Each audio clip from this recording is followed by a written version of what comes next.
Starting now. Hey, everybody. Welcome to the stream. Let's watch some videos. All right. I've deleted that because of no reason. And thank you, Static DM, for the 16 months. And thank you, Ignatius Thornycroft, for the 44. What's up? So at the ripe age of 29 years old, this is the first time... Show me the toilet. I think I could ever go back. So quickly, let's run down a list of all the features of the toilet, and then we will talk. What accent is this? Would any Americans be able to... Hi, Tom, did you see the Amaranth stuff? I did. Hey, Tom, did you get any coffee today? I did, actually. It's in this now. Thank you so much for asking. And it's not in the mug I own that has an image of... It's not in the mug I own that has an image of Bugs Bunny sucking off Daffy Duck on it. So that's just smart of me. Hey, thank you, Sathius23, for the 47 months. Thank you, Jackie D. Ryder, for the 12. All right? That's just smart of me. It's some forward thinking. That's a flawless Australian accent. This is not what I sound like. Talk about all of my personal favorites. So the T38 offers RGB lighting. God, what an interesting... I mean, he does kind of have like a... He is ending on an upswing like we love to do. This is the California accent. Well, there you go. Hey, thank you, Pig Going Super Saiyan, for the 53 months. And thank you, Hypnotoad, for the 6. What's up? Canada? Water tank, so you're not limited by your home's water pressure. Thank you, Shocksplice, for the 41. Thank you, Superborn Jim, for the 9. Lid, multiple cleaning modes, an elongated heated toilet seat with 4 levels of seat temperature adjustability. Mm-hmm. Nice. I don't like when people do this in their product reviews. I don't need to see that guy while I'm watching a review about like what the best coffee grinder is or whatever. Also, I don't need LED lighting or RGB lighting on my toilet. I'm so sorry. If I can't find my toilet through the lights in my house, the lights in my hand, or instinct alone, I'm doing it on the floor. A UV antibacterial light. A UV antibacterial light's a scam, and you all have to tell me if they are. Because I'm at the level of intellect where I finally got around to Googling, is bathroom water the same as sink water? And it turns out in Australia it is, but some other places it's not. Hospital grade, no. This product, probably yes. Right. Okay, cool. So if this did have like an antibacterial light, it would be like pulling an insane amount of power from your mains, and it probably isn't doing that. Gotcha. Okay, cool. They do. UV lights that are strong enough to disinfect would also kill you without protection. Okay, thank you. Much appreciated. Thank you, Tank Top Typhoon, for the 21 months. Real one's probably not great from your eyes. Yeah, getting blinded by staring into my toilet because I'm trying to disinfect. With 4 different you are free from the virus of sight. Temperature levels to dry you off when you're done, an intelligent nightlight, auto deodorization, and a pre-wet feature. So some of... I don't need my toilet to pre-wet it. I feel like AI is taking every job that I enjoy. It is making art. It is writing. It is wetting my toilet for me. I want to be the one writing and making art and wetting my toilet. It's just horrible to see, dude. Why do you want your toilet wet and not warm? I feel like the heated toilet seat is like the best. I've gotten to use a heated toilet seat a couple times. That's a thrill. It's got to slip down. I mean, look, maybe I'm definitely showing the part of me that is like, well, I don't care what happens to me, essentially. Like, I'm able to do, to just kind of make do with whatever things are. I'm honestly incapable of seeing areas of my life that need improvement. I just think of them as like, well, that's just the way things are. I simply would, if there was like, if my toilet bowl was dry and as a result a small bit of poop landed on my toilet and left a mark because it was dry and it didn't like slide off, I would simply clean the toilet bowl. And in fact, I do, with astonishing regularity. What is a pre-wet feature? I believe it's going to be that. I believe it's going to be toilet. Okay, that's a great start. For anyone who doesn't know, approximate shape of toilet. Then like kind of a water feature that maybe activates on your approach or just runs every now and again, and it just runs down the side so that the toilet, like the what do you call it? The walls of the toilet are wet the whole time. The key features that I have found the most useful is the ambient lighting at night and I don't, man. the light that's actually in the toilet bowl. In the middle of the night when you get up to use the restroom, I don't have to turn on the big lights. All right, genuinely, I do like the light in the toilet bowl because sometimes I try and take a picture of my shit and it's hard to get around the shadow that my phone creates when I hover it over the bowl. So it is... I can see the use case for having some undercarriage lighting on the seat. In the bathroom anymore because as I walk in, the toilet senses that I'm in there, flips open the lid and turns on all the lights. I can do my business and go back to bed without being completely blinded. Now, another useful feature for people that stand up when they use the restroom is right here at toe level. If you kick this little button, it automatically will open up the seat, allowing you to not have to touch anything, keeping your hands nice and clean. And once you're done, you can kick it one. You're touching your cock, dude. After you touch that with your little thing, you're touching your cock. That's where the piss comes out of. That's the thing that smells. I'm so sorry. Not necessarily, brother. I don't know. Look, maybe if you have a huge dick, you're able to pee while not touching it. For me personally, if the pee is going through my penis, it is whipping around like a fire hose. Not everyone has a penis, I've been told. Yeah, but okay, if you don't have a penis, are you peeing standing up? Because I would be sitting down. Not sitting down in the toilet at night, you are crazy. That's doing more damage to your sleep than, like, turning on a light is. Embrace the luxury of sitting to pee. Dude, that's for real. I am a huge fan of sitting down to piss. Toxic masculinity takes a lot from men. One of those things is sitting down on the toilet. No cleaning. Just do it for a week and give it a try. But I think it's crazy to say that you are peeing into the toilet while standing and not touching your dick. Please, is there anything... The risk is crazy. If you are peeing into the toilet while standing, you are either going to be like, and you're doing that hands, it's normal. Bro, it's going to be shaking around.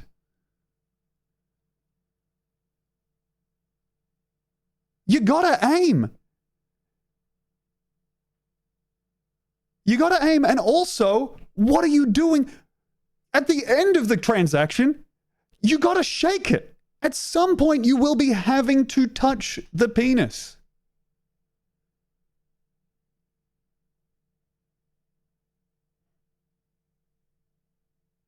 Are you actually like, just shimmy a bit, no hands necessary? So are you saying that if you are done pissing and standing, you walk up to the toilet, lift the seat, or potentially press the button with your toe, seat lifts all by itself. After you are done peeing with hands at your sides, are you saying you just shake your hips from side to side, or do you jump up and down? Because both of those have different big problems. Thrust? I mean, look, the physics of the liquid are just all going to go over. Nah, it's fine. Jojo, I have terrible news for you. Your house smells like piss. Wiggling hips does not transfer enough motion to the tip to dislodge drops. You know, Brave Sloth, I'm giving them the benefit of the doubt here and thinking that probably they're punching from the legs. You know, I'm not thinking that they're just going like, buh. I'm thinking that they're really fucking putting some effort into it. Or, honestly, it's going to be that, or it's going to be you're holstering your shit and it's still dripping with piss, and suddenly Peter Griffin looks like he has a stain on his shirt on your Silk Family Guy boxes. I don't know. I don't understand. If you're standing to piss, at some point during that transaction, you will be touching the penis. If you are sitting, you are able to get through the transaction probably without touching the penis. I can picture a world where you do not touch the penis. You could, like, you know, shake around on there, jump up and down. Straight men disgust me. Oh yeah, gay guys piss impeccably. Come on, dude. Don't you fucking just throw straight guys under the bus here. You seen Bi Men's Bathroom? Come on, dog. This isn't like a straight gay bi. This is just you have a dick and you are. I don't know who I'm talking to. You needed to be done with this 5 minutes ago. This could well be the rest of the strain. I'm a trans guy and have to deal with this shit twice. This is so interesting to me. I'm a trans guy and have to deal with this shit twice as much because when you get a phalloplasty, they can't create the muscle layer that squeezes the piss out of the urethra. So you have to massage your perineum multiple times after pissing to get all the piss out. Whoa! The phalloplasty means you can't shake. You actually have to, like, fucking get it out of the toothpaste tube? Damn, dude. That's really interesting. Is there, like, probably not. But I was thinking is if there was a device. You're sweating so much, dude. I'm actually just greasy. So there.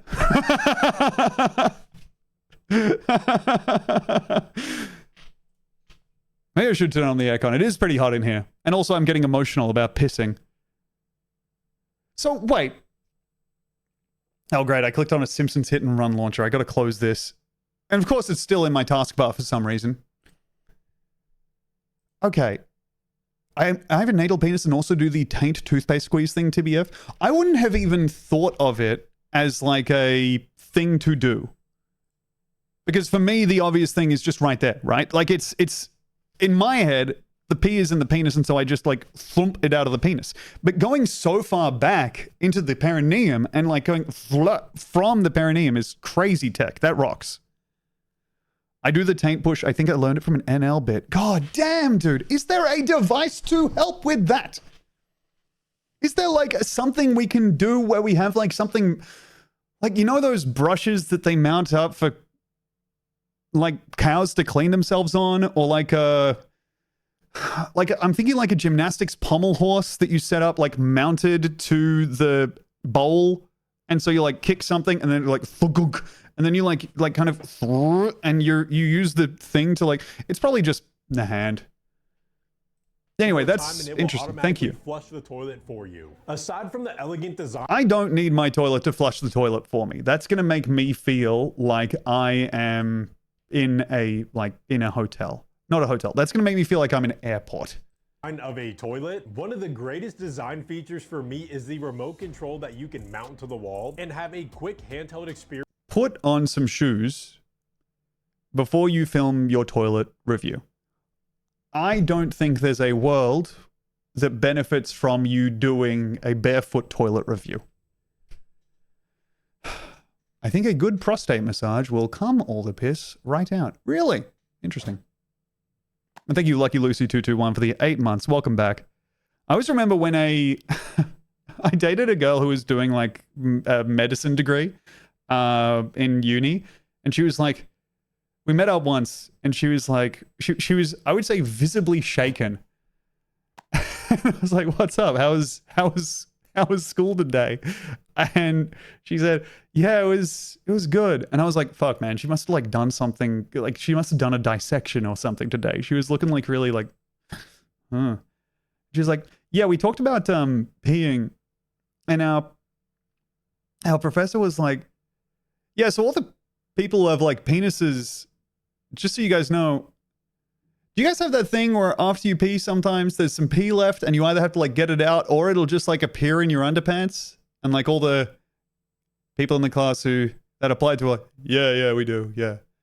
And the medical lecturer at university said, ugh.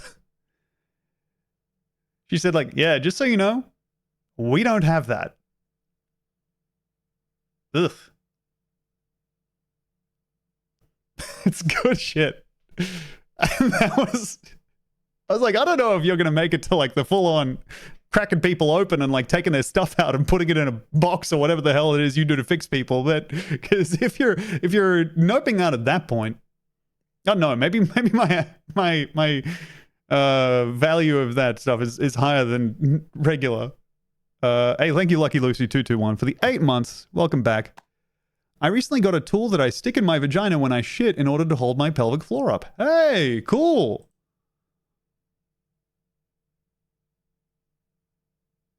Because it is a tool, I'm just thinking of it as like the handle of a screwdriver. And that's kind of cool. It'd be good if you could like, well, it wouldn't, but it'd be kind of interesting if you could mount that onto the toilet. Right? Like it's like, you know how you just like, you have it like just thumped, and then you like kind of insert yourself onto the toilet and then, God, dude, I really am sweating a lot. I got to change this shirt. Anyway, hey, thank you, DBJ fan coming in peace. The 31 months. Welcome back. Thank you, Tiny Chair, too small for me, for the 44 months. And thank you for welcoming back. Experience for all the controls of your toilet at the ease of reaching over a couple. Posterior wash, feminine wash, flush, dryer, nightlight nozzle clean, HC massage? Is that hot, cold massage?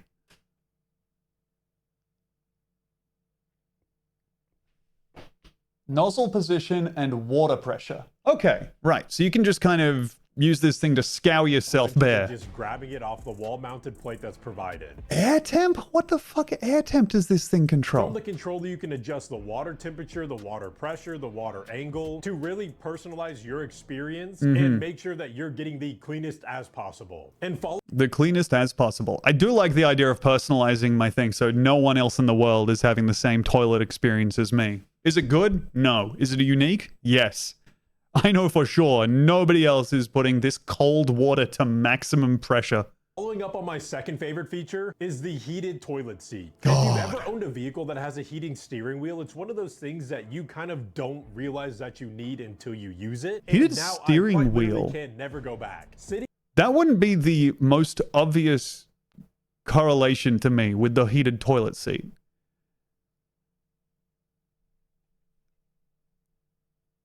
How long ago was the visiting a woman you broke up with and she still has the same toilet preset bit? I don't remember that. Was that a bit of mine?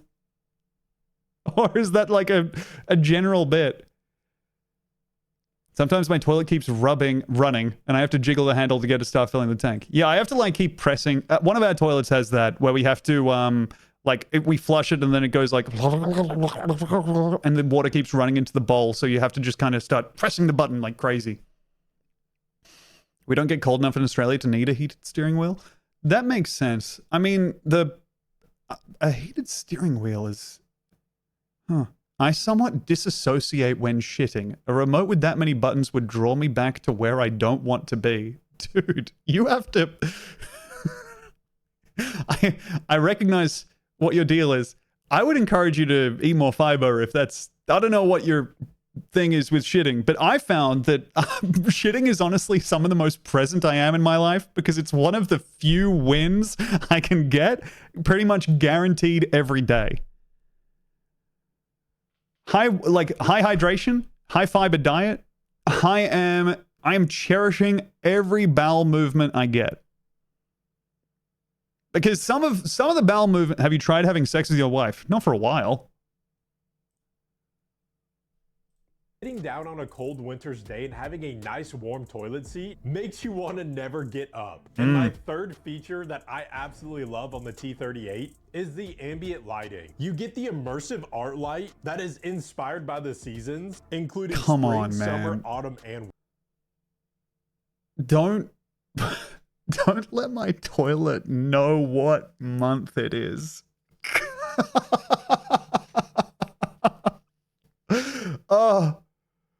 Oh, it seems only yesterday it was spring, but judging by the orange of my toilet, fall is upon us.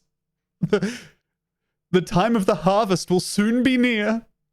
winter, and that's so what kind of gives that funny. illuminating glow. Yeah, no, it's blue, orange, and white, dude. That's not a verdant green. Own up to your mistakes. I'm not colorblind, dude. Including of the night that illuminates my entire bathroom, allowing me to go in without turning on the big light. And as you can tell behind me, being a huge tech nerd, the lighting is such a nice little touch that adds that modern technology feature into something that we usually just sit on every day and never think twice about, making the T38 a true porcelain throne. Now on the backside, God, I love toilet reviews, dude. That helps also display all of your current modes and manual buttons on I the need side to of the know my toilet toilet to modes flush for in sure. case you cannot access the remote. That's and good. Another very small detail that probably doesn't get thought about Please. on a lot of toilets is that Haro has offered a backup battery that you can get that pulls a charge from the wall while it's plugged in. Don't allowing a backup drop battery the bank music that is out for that, installed in man. the toilet, so in case you lose power, you don't have to worry about. I'm getting seasonal depression, but I'm combating it by being near my toilet at all times, just so you know. This is the Soviet T-38, a tank from World War II. Well, there you go. Now, I like that message because this is the rare case where I click on an image and it isn't an edit of, speak of the devil, Dead Blossom Jesse's face. This is so nice to just get someone. I'm not sure of the relationship that this has with what we were talking about, but it is so nice just to see a quick insight into the thing you like and wanted to talk about. The toilet is the T38. I see. You're right. I'm so stupid. Useless. Anyway, thank you, DBJ, for the 18 months. What's up? Congratulations on a successful first Wizard Week. Run it off the battery bank and use the motor-assisted flush that keeps you still in the game. Don't show me that. Motor-assisted flush that keeps you still in the game. Dude. So talking to my wife after she's been using the same toilet in our main bathroom, some of her favorite features include the UV light sterilization, as well as the auto deodorization for smell, and the one-piece design of the toilet makes it so easy to clean. You're not having to like really dig into the nooks and crannies to clean the toilet. You can just grab a... I'd love to dig into the nooks and crannies of One Piece. Oh, but surely there's no community around that would accompany me into learning about Luffy and all his friends. Hey, thank you, Hassan BMA, for the 49 months. Welcome back. If the sterilization is inside the bowl, it can 100% be real. If it is like when you shut the bowl, it goes and like essentially a silent flashbang goes off in there, then that makes sense. But, I doubt that. Wipe the entire front face of the toilet, making it way more Me when I try to shit when I'm constipated but end up getting off the toilet in defeat. Okay. sanitary and speeds up the cleaning process every time we clean our bathroom. Now, with full transparency, this toilet usually retails between $900 to $1,000 depending on what type of sale there is. And it is a lot for a toilet, but if aliens were to come down and abduct this toilet from my house, sorry, just hearing that like exact diction that I've heard on like, I don't know, webcam buying advice, it's so nice to hear. That is a lot for a toilet. Hey, thank you, Byros, for the fresh prime. Much appreciated. Thank you.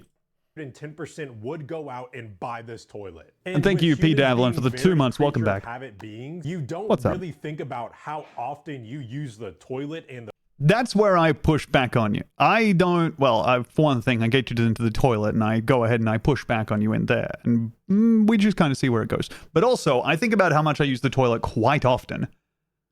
I get it. This guy's 29. Me, I'm keeping tabs. But also, I feel like, is there captions to this? Sorry, I got distracted seeing that. Yeah, I guess I could put them on. They're auto-generated captions, which I always fucking hate. But yeah, I should get in the habit of putting these on sometimes. So once I have lived with this day-to-day toilet in my life, once I have lived with this day-to-day toilet in my life, it has become something so vital to my daily routine. This day-to-day toilet has become something so vital to my daily routine that I prioritize when I need to use a restroom. I go to the main bathroom to use that one. And while that I prioritize when I need to use a restroom. I need to go to the main bathroom to use that we one. are out and about at a restaurant or at a shopping. Is he about to tell me that he holds his stuff to get home because he likes the toilet more at home? Mall and I have to use the restroom? I find myself missing my toilet. I think fondly of my home toilet. That's back at home. But if you prioritize the tech and the luxuries of small things in life, it is 100% a justifiable purchase. Oh, I'm having fun. I'm so glad I clicked this video. So also, for anyone who doesn't know, this guy's name is Justin Pringle. So that just kind of adds a fun new wrinkle to it. Let's go ahead and go over to a user-submitted video. User submitted, of course, I mean by someone from the Discord in the Videos for Stream channel. This is just an immediate win, I think. Real life plane crashes created in Lego Part 2. Thank you, Another Ananas, for this submission. They have timestamped it to the Concord segment at the end because it really hits. Oh, I'm so excited. Oh, they're pulling it with a little bit of fishing wire. Weta Workshop who?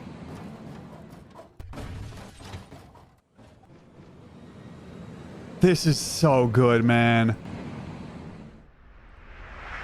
They didn't... Breaking Bad style showing me the cutaway slow motion sound effect Foley. Oh my. Wait, this is the Concorde crash that meant they stopped using the Concorde, right? Or they used it to stop using the Concorde because it was insanely overpriced and just... Everyone has that moment in their life where they realize they know about an aeroplane crash. And this is mine. Is this part of toilet? No, but go on. This is a separate thing. This is real life plane crashes created in Lego Part 2. Oh my god. Wow.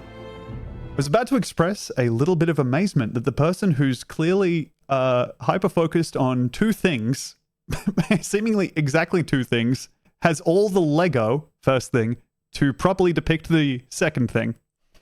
Never mind. Actually, that's not that crazy when you look at it in context.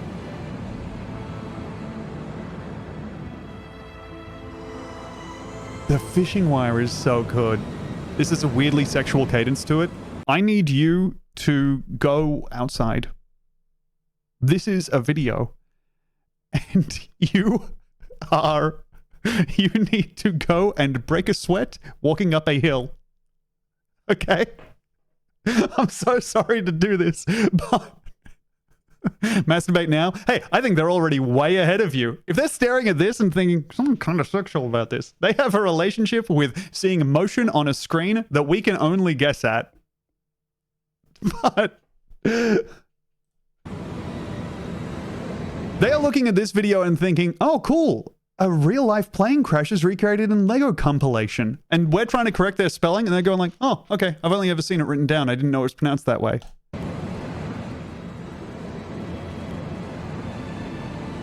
Go, Concorde, go. Oh, no. That's what did it?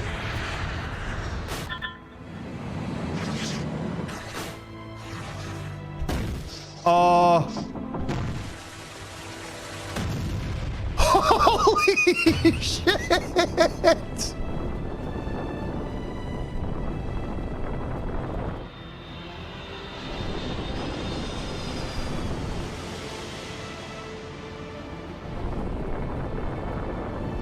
Okay, well that's okay. The fire makes it go faster. It's listing a little bit to one side, but I think that's all right. Planes turn often to make sure they get where they're going to go.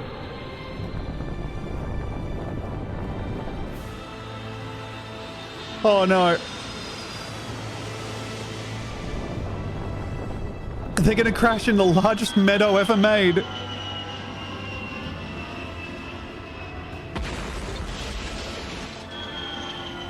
Fuck, man!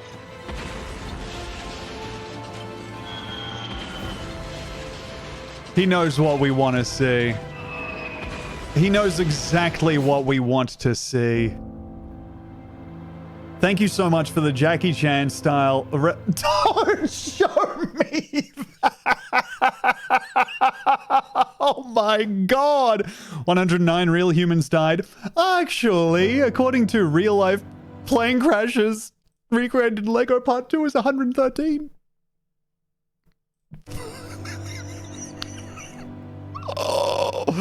Oh my lord. Holy fuck. Thank you, another ananas, for that beautiful submission. We do have part 3 up here, which has reached just 1 million views less than its predecessor. Oh my god.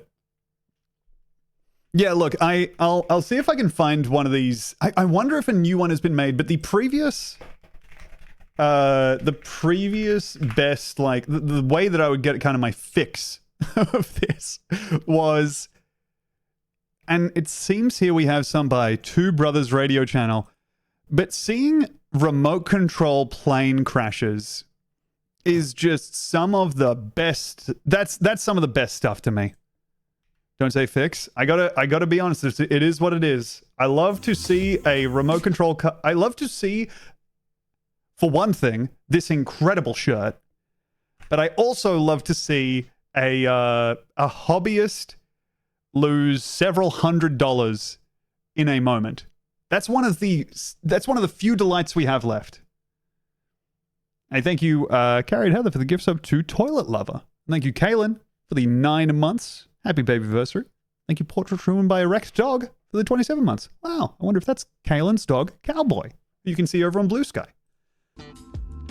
Stalled while inverted. That's a shame. Holy shit, look at the size of this thing. That's like thousands of dollars, dude.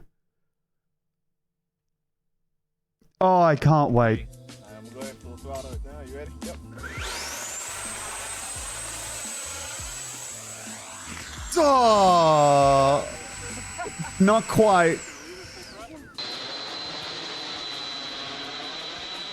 Needed maybe a better arm on there. I don't know. I have to admit that's cool as hell. For real, dude. Animal name steals GoPro. But I feel like that's... I mean, does GoPro do a thing where it syncs your shit? Or does that mean that they recovered the GoPro? Almost had it. Almost had it. Dude, just landed on the grass, dum-dum. I know it's got a... Well, it's got a fucking... Uh-oh.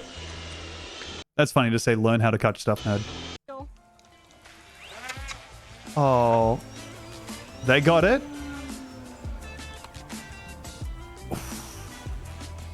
The thing that's... Ah!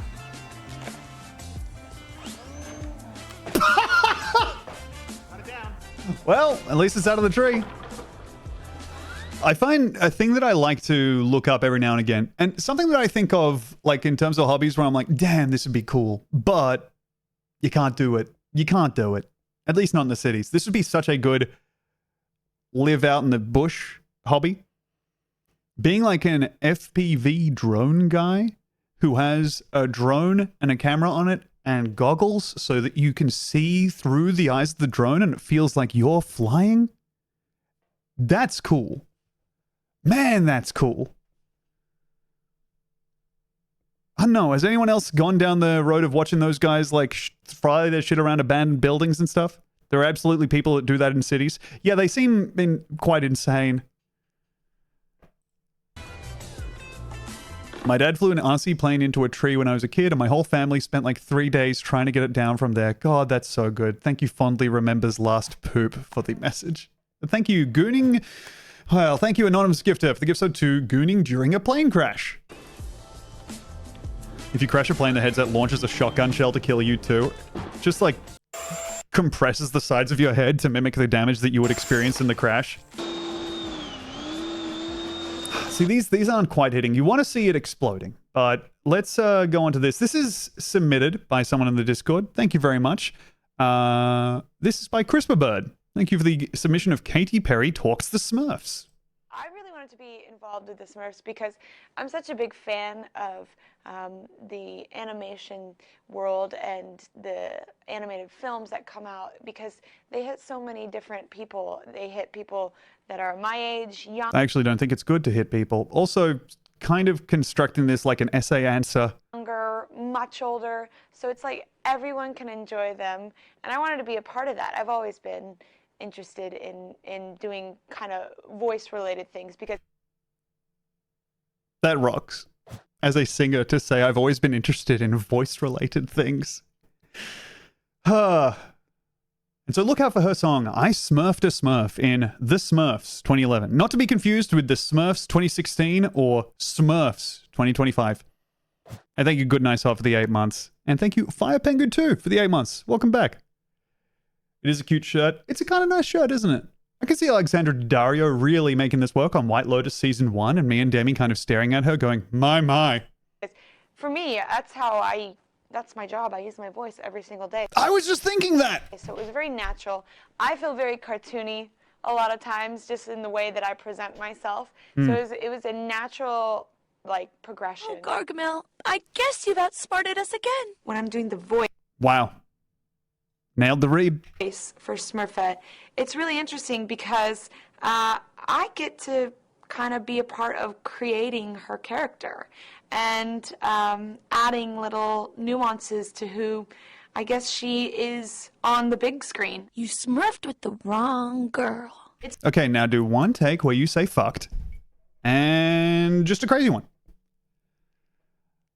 I think the Smurfs has become impossible to monetize post-1980s. I mean, someone has to be going to see it, right? Can we get a box office, like, kind of census on what the Smurfs products have made? I feel like they exist along with, like, the Sing movies, where there are parents who need to sit their children down and get them to watch lights and sounds, right? Oh, thank you, Box Office Mojo. Thank you for the Box Office Mojo link. Jakey Chains. The Smurfs, 2011. Lifetime gross, 142 million. God damn. Smurfs 2. Humongous fall off. 50%. Ay. More theaters. But once bitten, twice shy. God damn. The latest Smurf film with Neil Patrick Harris made 563 million. Holy. And to life, I am indeed walking. I'm letting my fingers do the walking. All over franchise The Smurfs on Box Office Mojo. Brrr. Man, oh man. 2011, 2013, 2017, and of course 1983. Now the new one that's coming out, Smurfs Rihanna, that was like 2 years ago. That was like 2 ago. Yeah, so this one is coming out in July 2025. Smurfs The Lost Village made 45 mil. I mean, but also people aren't going to the movies anymore. Smurfs is an upcoming... Oh my god, dude. I was genuinely just guessing when I said that the 2025 one was going to be called Smurfs. I'm so mad that I got that right. Oh...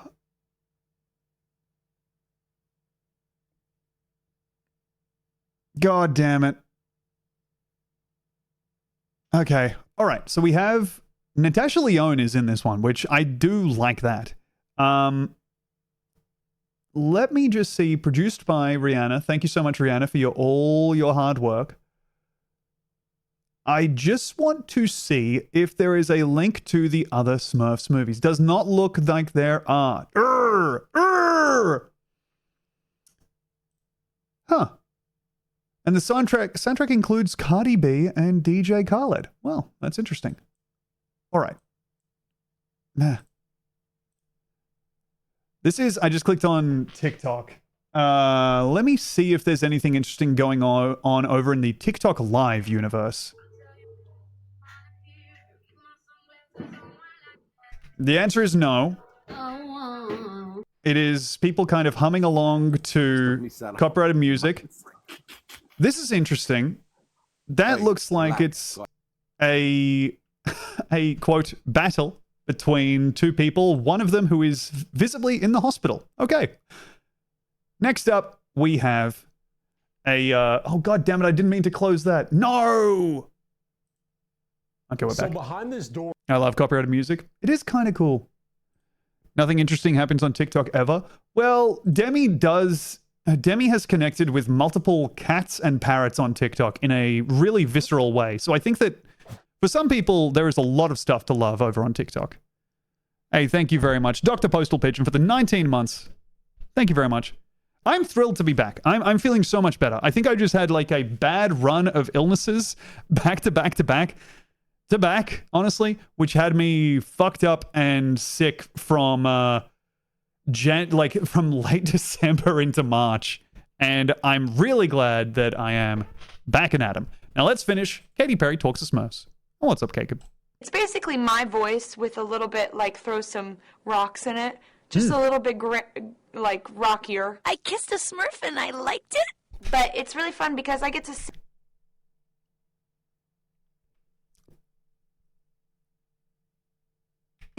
the evolution of the cartoons from sketches to, like, kind of fake moving cartoons to, oh my gosh, they're basically like 3D. She really wasn't listening when they were explaining to her how you make the movie, huh? She really wasn't listening. Yeah, I get to see the evolution of drawing to second drawing to kind of a third drawing that's almost like real life. They have their adventure in Manhattan and they discover it. And anybody that's... Seems like they should have just gotten Tasha Leone. Well, luckily they do have her for Smurfs, brackets 2025. But I don't know that she'll be playing Smurfette. On account of Rihanna has already announced as playing Smurfette. Ever been to... But maybe she'll be evil Smurfette. Maybe she'll be with Ron Swanson's group. New York City for the first time has that same feeling. It's just like so amazing and foreign and cool and so much all at one time and never a boring moment. And so they are discovering. And it's really sweet. I love this. They are discovering. Story. When you're in the... To be fair, I don't know that I could talk about the Smurfs movie that Katy Perry is in and have it sound smarter than this, while also being positive about the movie. You know? I think that's hard to do.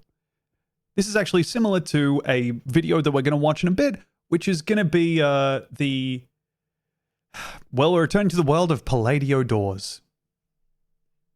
Booth recording, half of the time you get to see picture, so you get to see like a rough cut and you get to see a storyboard and some rough animation. And lately I've been seeing some almost quite there animation that's just like blowing my mind because you get so used to these like kind of like sketches and you're like, oh, I hope this is gonna be awesome. I play Patrick Winslow. He's married with a child on the way. And he's an ad exec guy trying to make it in the business world. He works for a company called Angelou. It's so hard to act, man. For one thing, you have to turn up to work and what you're doing is making the Smurfs movie. But in addition to that, you're also looking at a guy wearing this stuff and you can't, during the scene, turn to him and be like, what's up with that? Is that like cool? Does that feel cool to do? You just have to act like he's not even there. Same with the other guys. Same with this big stick. You can't just like bat away at it. Sucks. Angelou, run by kind of an... Okay, I'm not as interested in the Neil Patrick Harris, but I do like that they're filming these. Fatherly kind of way with them, to control them, to understand them, and I think he in turn sort of grows and becomes a better person and realizes that he'll be a swell dad. Okay, skipping forward to the Katy Perry. Sweet side, and there's a great message. And it's just one of those you can't go wrong type of films. Like, I think it's very family-oriented, and that's why I wanted to be a part of it. Kind of getting mixed messages on why she wanted to be a part of it, but it sounds like there were a lot of good reasons. Someone asked, is this how it was on Longhead? No, Longhead was a single day with me and two other comedians in the room, and then one other person via Zoom. And we just kind of said stuff into the microphone and riffed along the stuff. What about your secret project? It was not like this for the secret project either. There were markedly less Smurfs. Not that some might be, I don't know, added in afterwards. Some Smurfs may well be added in post if we have the budget. That would be a thrill. All right, next up, let's go ahead and check out the wide world of Palladio doors. I'm just going to go ahead and pull this up. Opening my stream playlist. After I've opened my stream playlist, I believe I'll be navigating to the bottom of it. God, there's some good shit in here, man. We have some new uploads from Palladio Doors. If you don't know, Palladio Doors is a UK-based door company that installs possibly the world's ugliest doors and somehow has a YouTube channel that they upload edited content to, where they describe people in such interesting ways that I've never seen before.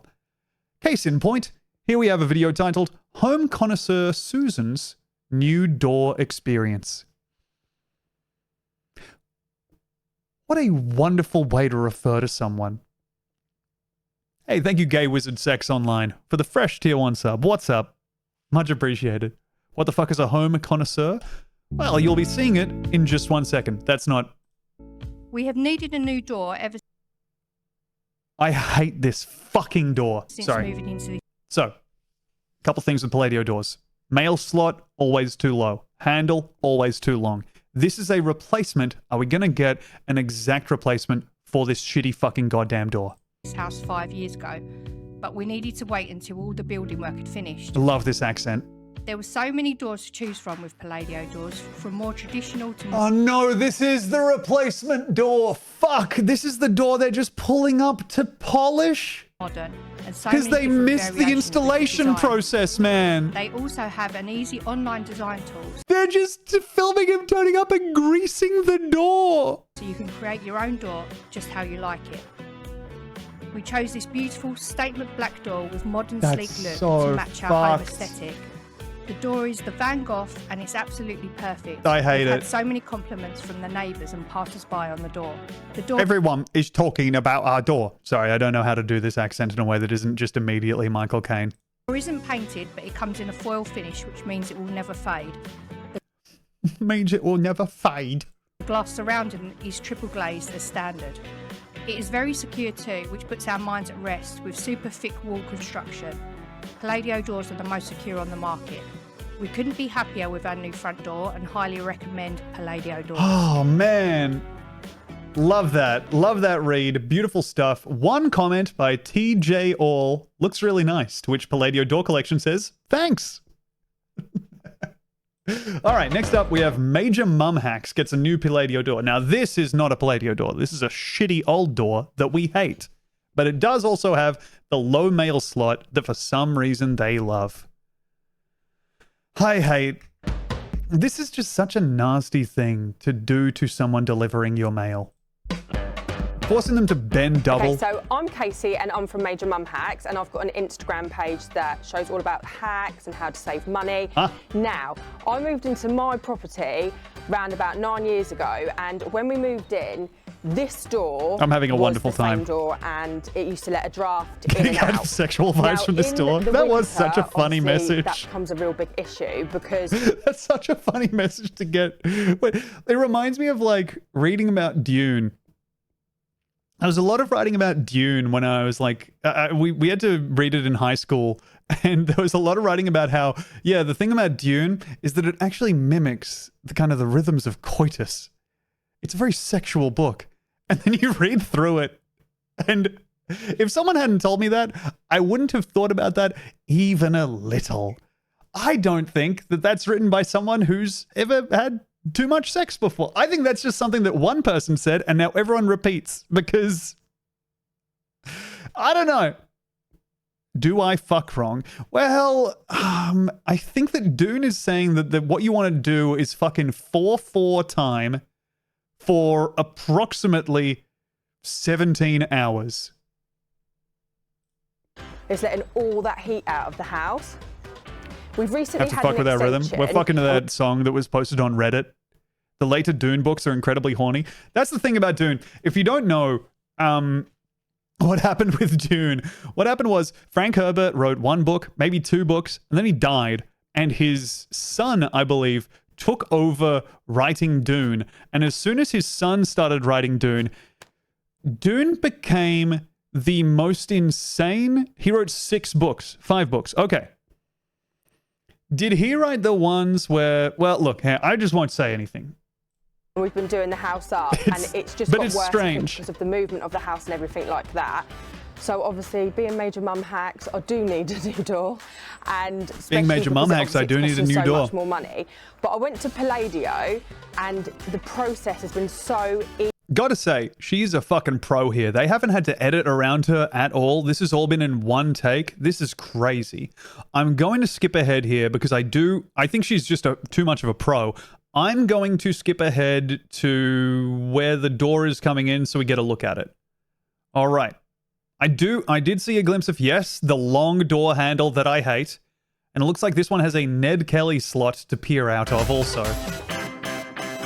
So the door is done, it has multiple. So quick as well, and look how stunning it looks. Now, one of the reasons that I went with these guys is because you get a 12-year guarantee, manufacturing guarantee. You just said 12 with an A. For the door, and then for a 5-year warranty for glazing and furniture.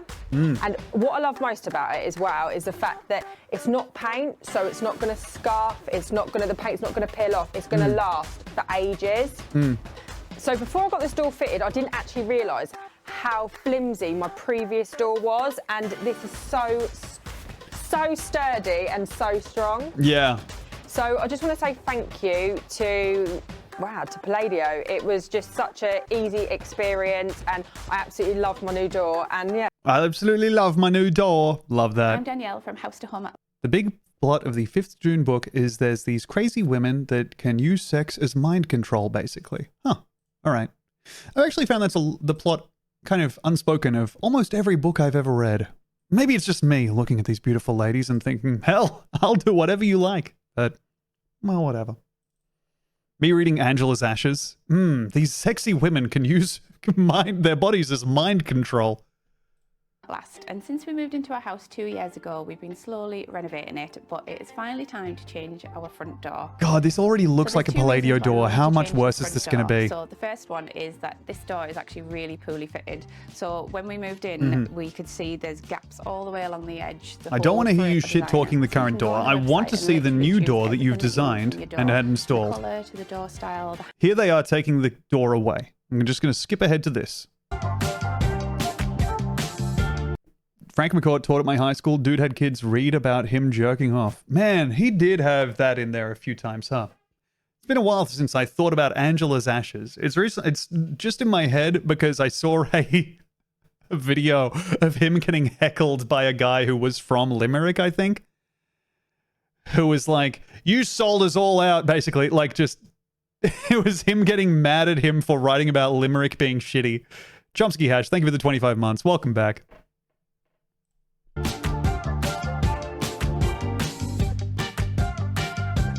All right, new door.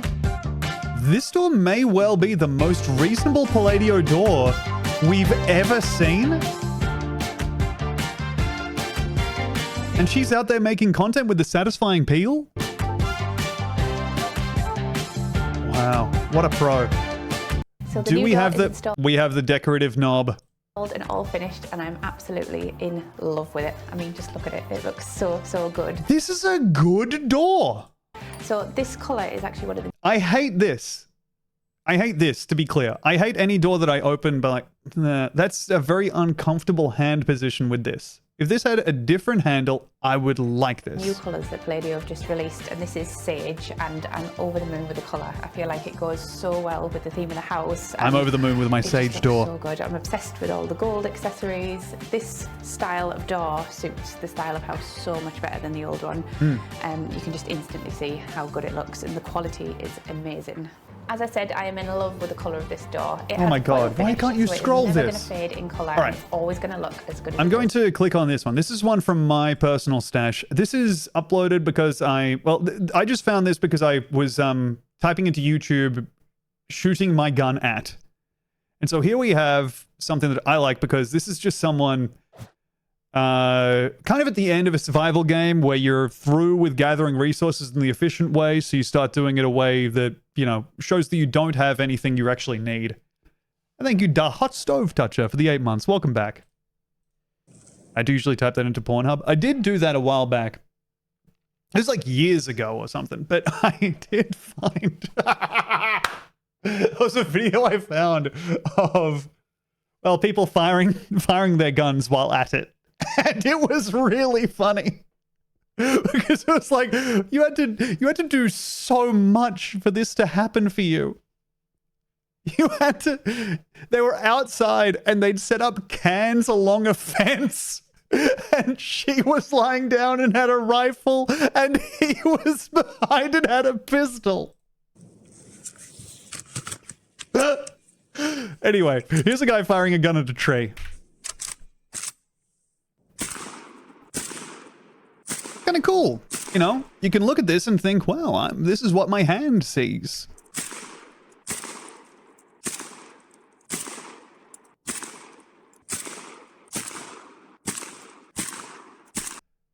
This is faster than I would have thought.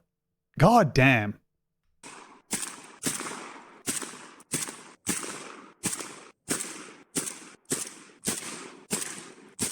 Noticing that shotguns do a lot of damage to stuff when you fire it at them.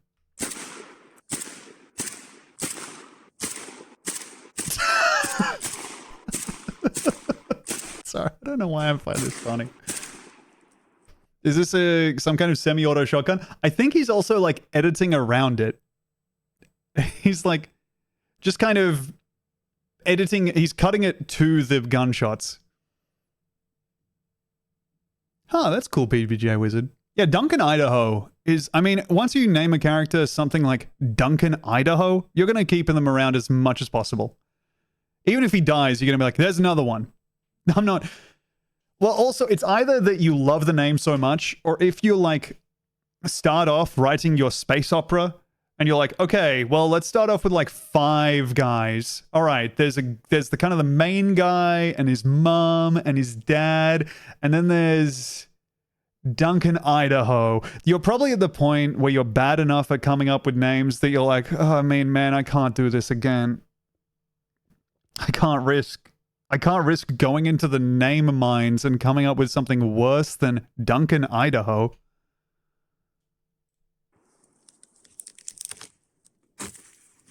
Yay! Don't show me it again! That scared me. I wasn't ready for more gunshots. God damn, dude. Now what are you going to do with that? Do show me the final gunshot again, actually.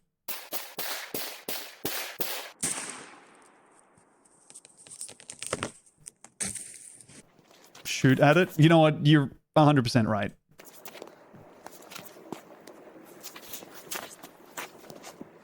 All right. Oh my god, he's got other videos of him firing against, just shooting a gun at a concrete curb. How to get rid of a tick forever with a shotgun and gas. Yeah, I think I could put that one together. I think I could get rid of a tick forever with like a shoe. But, all right. This one, I know that people have seen this. I think people other than me have seen the Ex-Hitman Reacts series.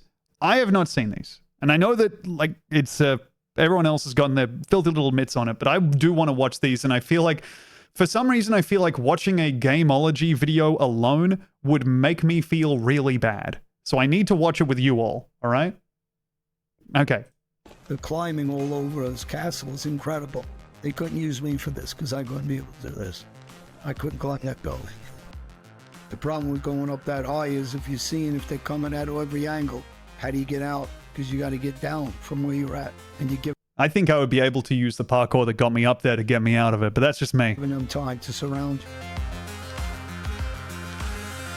That's so good to use just a frozen image of him from the zoom contrasted with the image of him taken by, I don't know, I assume like at a court appearance or just paparazzi that he paid off to be there. Yeah, I think parkour would be good. I think it would help. Anything like that would help getting your mission accomplished and killing and hitting your targets. I like the agility. I mean, if that was me doing it, I think I'd break my legs doing this. But it was like, I'm looking at him saying, wow, this guy can jump, climb. Yeah, wow, I'm looking at this thinking that a grappling hook would really open up the possibilities when you're coming at the other guy and trying to kill him and murder him. Hey, thank you, Jacob1324, for the fresh Prime sub. Much appreciated. Thank you. Quick. This guy doesn't seem to have much in the way of relevant commentary. I mean, look at him, man. It's incredible that he's watching footage of a video game. You know? Like, this is not the type of guy who is exposed to this type of stuff. It's one thing. I mean, I really enjoy when they're quick. Couldn't they have him react to the actual Hitman game instead? I think he does do that. Let me hear. I'm Danielle from House to Home. No, Danielle. Enough. Ex-Hitman reacts to Hitman 3. Yep, there he is. These are smart hits, and it can be done if that guy, you know he's going to hit that ball. Yeah, that's what I would have did. That's awesome. Okay. This is the one, right? Like, this is why everybody types, yeah, that's what I would have did in chat whenever someone gets killed in a game. That's the technique. There's nothing he can do about it. He's not even looking. Give him a quick push, he's done.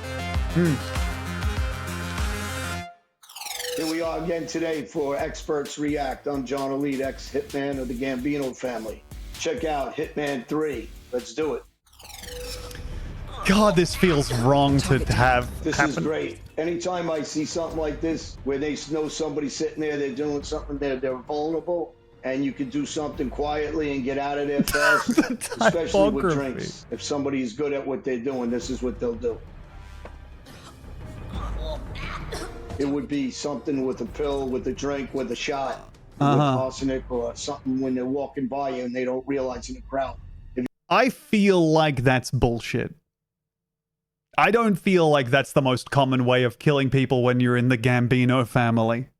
I'm so sorry to push back gently on the idea of the poison being the preferred weapon of the mob.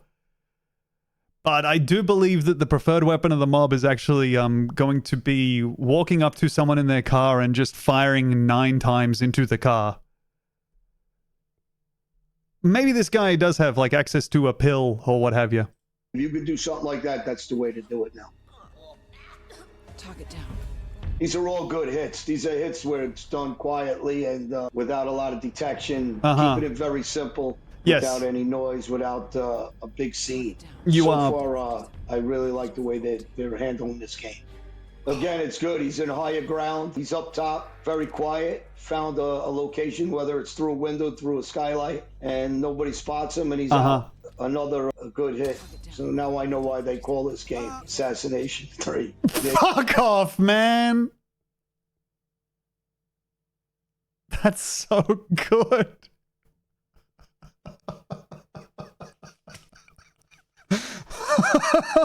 Fuck. Oh. Good. To remember the 3. Good also, again, it's quiet, it's technology. Smart of him to use that vision that lets you see through the walls and identify the target as a glowing red outline. When you have something like that, you want to use that kind of thing to your disposal, the instinct or whatever it is that allows him to see in that detective vision. Hey, thank you, Bedsores, for the 45 months of Prime. Much You don't appreciated. need to use a gun like people think or a knife. You know, same with air conditioning systems, house systems. You have carbon dioxide that kill people silently. That's no different. Ventilation system, you got to breathe air. So if you poison that air quality, it's a quiet hit. Nobody knows what happens. Very hard to detect and even check how they died. So Talk it down. Well done, 47. Good hit.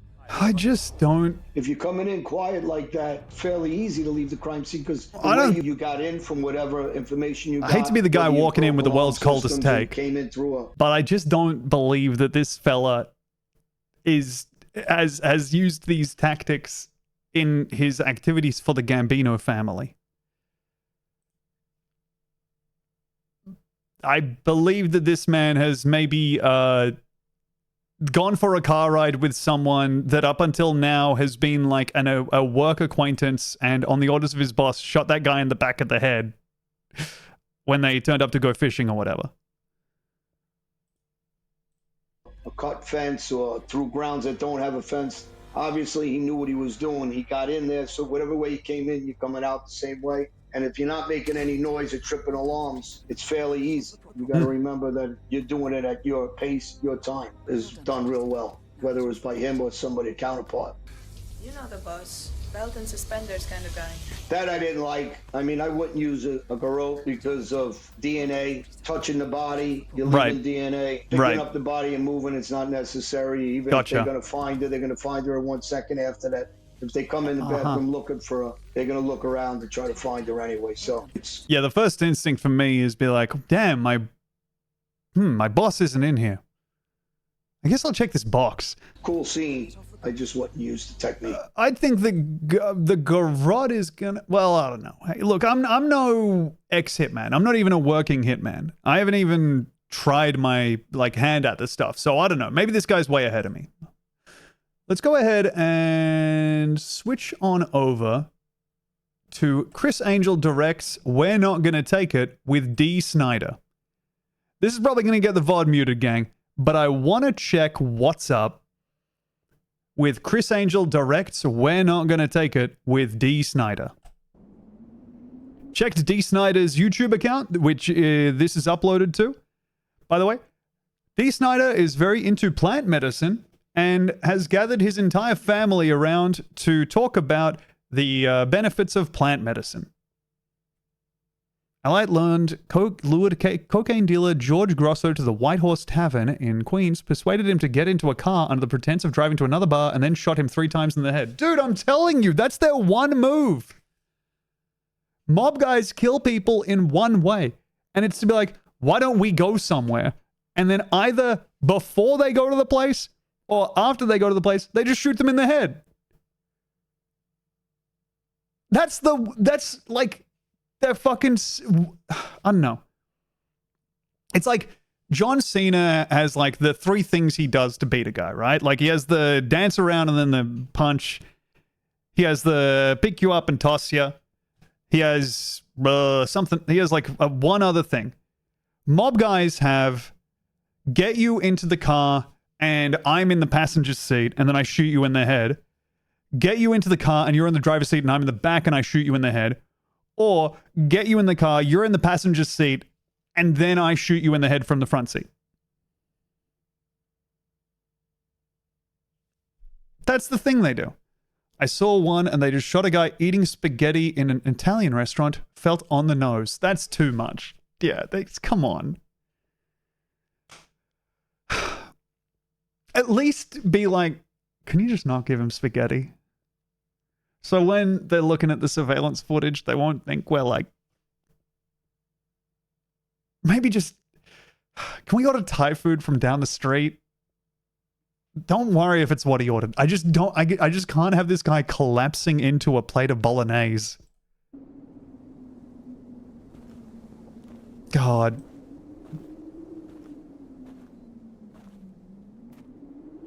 Here we go. Oh yeah, this is a lot of Chris Angel's deal. Is he thinks that... Sorry, shouldn't laugh at that. Don't say this is Death Stranding 2.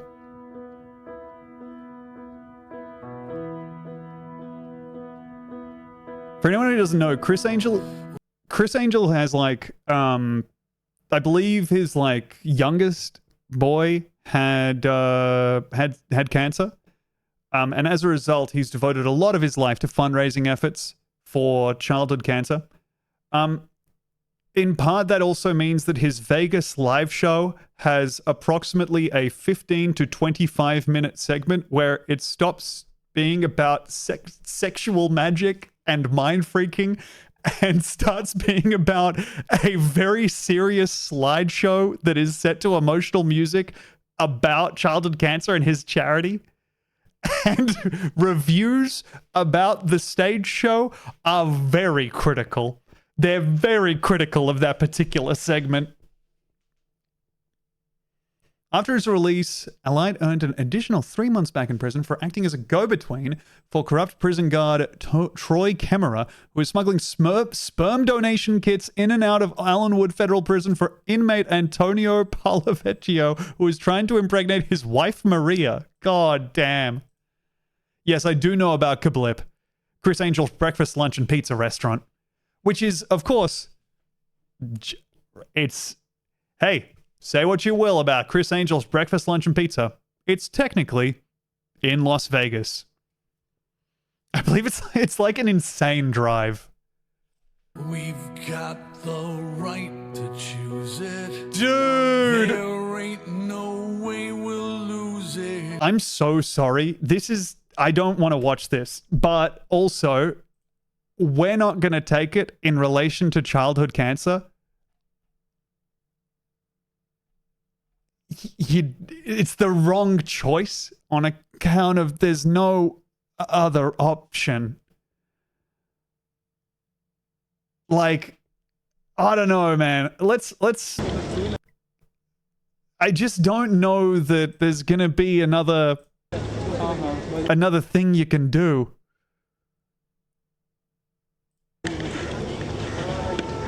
Yeah, Podcast the Right and Eva Anderson's Kablip episode is really good. Gibbons walk like humans. Ape gibbons walking and climbing like trampoline gymnastics. I've gotten very into typing the word Gibbon into YouTube.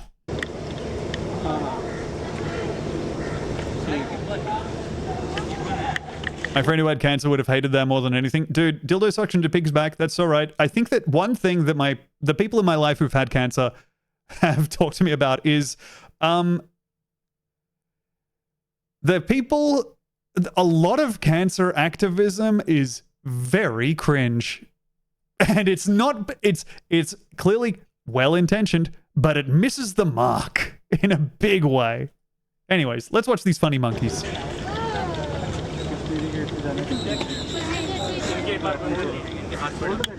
Just some of the best proportions you've ever seen in your life, dude. Look at him go!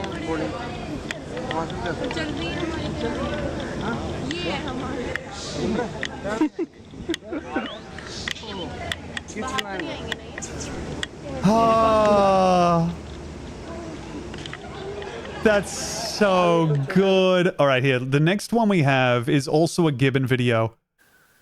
This is one of my favorites because this one is a Gibbon just having fun just for him. Look at his funny little butt.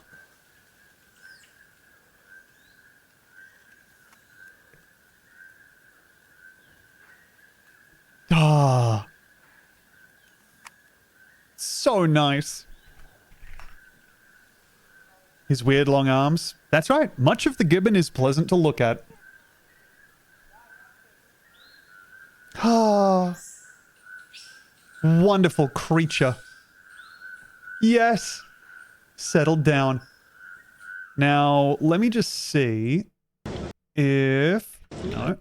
Ah, dang it. Where's the one I want? I want a very specific Gibbon bridge video here, which is gonna be Gibbon rope bridge. This one may have been seen by a lot of people. Holy shit, it's got 50 million views. But I do think this is worth everybody's time, even if you've seen it before. How the fuck do I full screen on this shitty app? There we go. Here it comes! Here it comes! Yeah!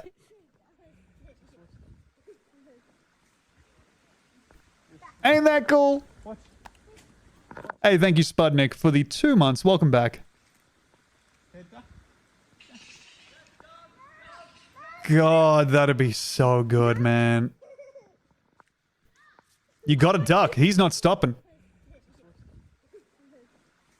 Ah. Alright. Hello, I am... Oh my lord.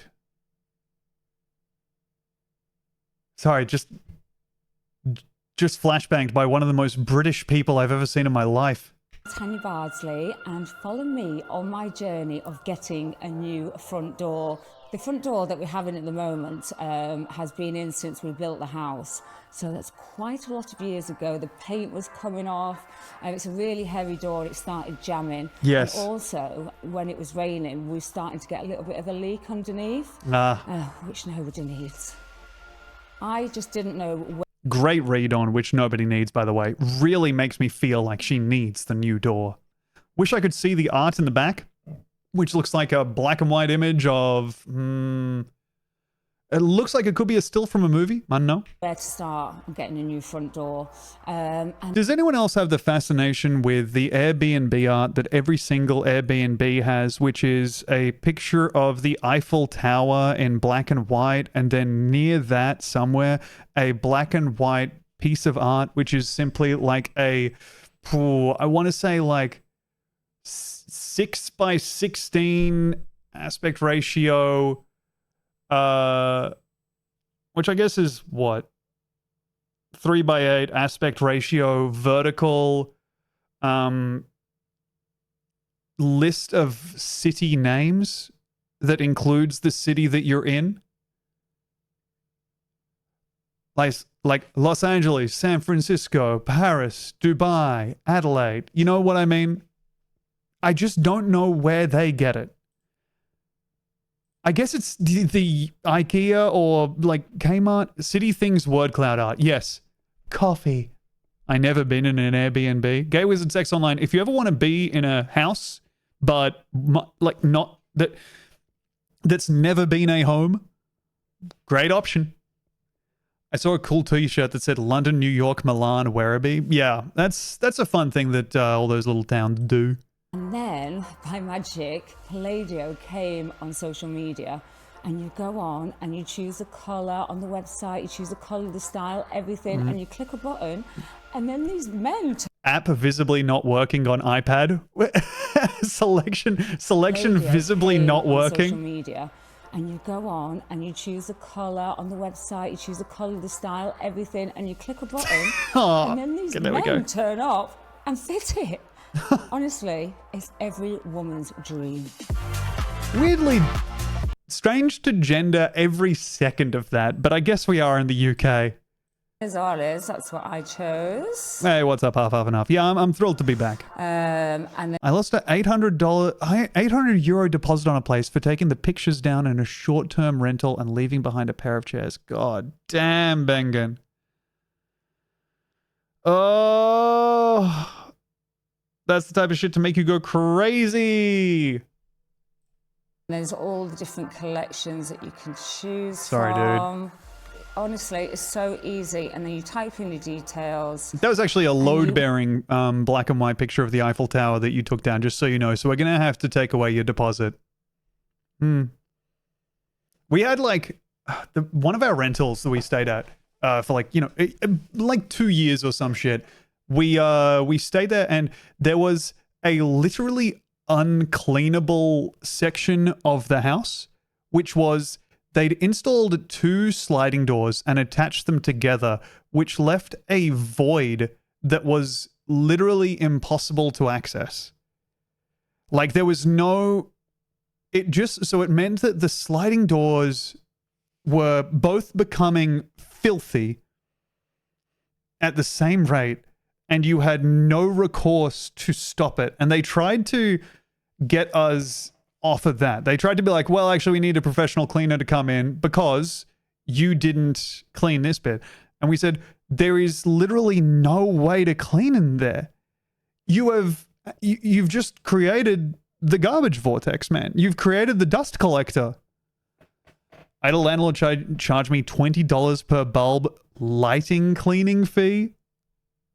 Like you were supposed to open the lamps and dust the bulbs? God. Make an inquiry. And it will send you how much and everything. Like, how easy is that?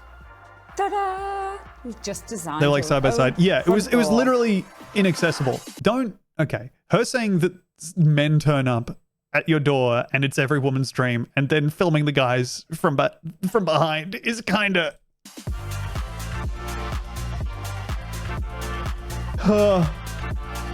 The guys, I'll say this, the fellas are looking good. The fellas are turning up with something for everyone with these two guys. I think that's fair to say. And that's so nice. Father and son just finished double teaming this lady's door. This woman is a cis guy chaser. That's so fun to imagine. I am over the Cool new person type. moon. Here is my new front door. It's so contemporary, it's so luxurious, and I'm so happy with it. It is, as with every Palladio door, long handle mimics long window that is completely frosted. I designed it all by myself. It's basically the same door though. Yes, but this one was designed all by her. So I think it's... Let's just do a quick comparison. This is the old shitty... No, that's not the old shitty door. This is the old shitty door. Has been in... The difference is that the new one has a nice long handle instead. Oh my god, no it's not. This old shitty door, busted. This is the new door. New hotness. Dude. So I went with the lovely chrome strips, and it's just... Oh, I've much awaited my new door. All right, let's have a look at a viewer submission here. We have the Macy's Thanksgiving Day to Parade Balloon Accidents compilation. Thank you so much for sending this in. This is exactly the type of thing I like to see.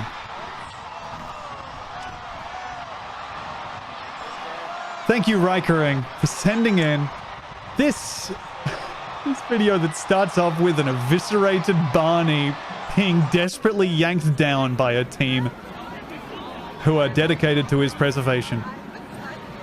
And what happens to the candy cane? Collide with tree? Oh! It got 11-foot aided. It's worse when they don't have eyes.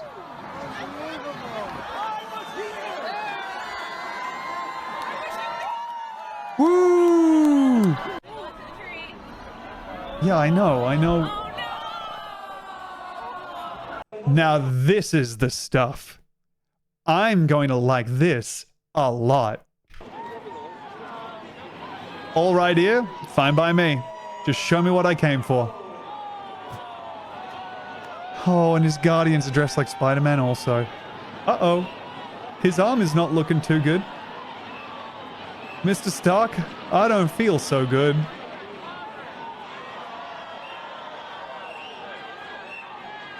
Oh, jeez.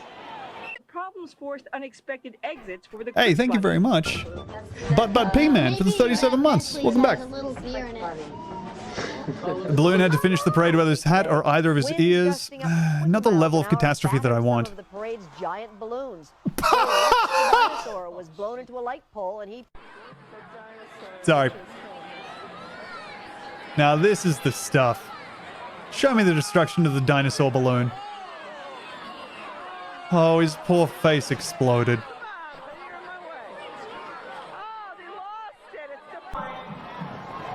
Not the way the wild things are, fellow. The wild thing into a lamppost, puncturing a vital section of the balloon. Show me the Sonic. Here he comes. He is here, and he is hurt. Oh, his mighty eye. I don't like that they aren't sticking with it to show me the destruction of it, but I do like... Yeah, no, it is also nice to finally see Sonic deflating. Kind of a handy antidote to my regular internet browsing. The rings will crush the bystanders. Oh, yes.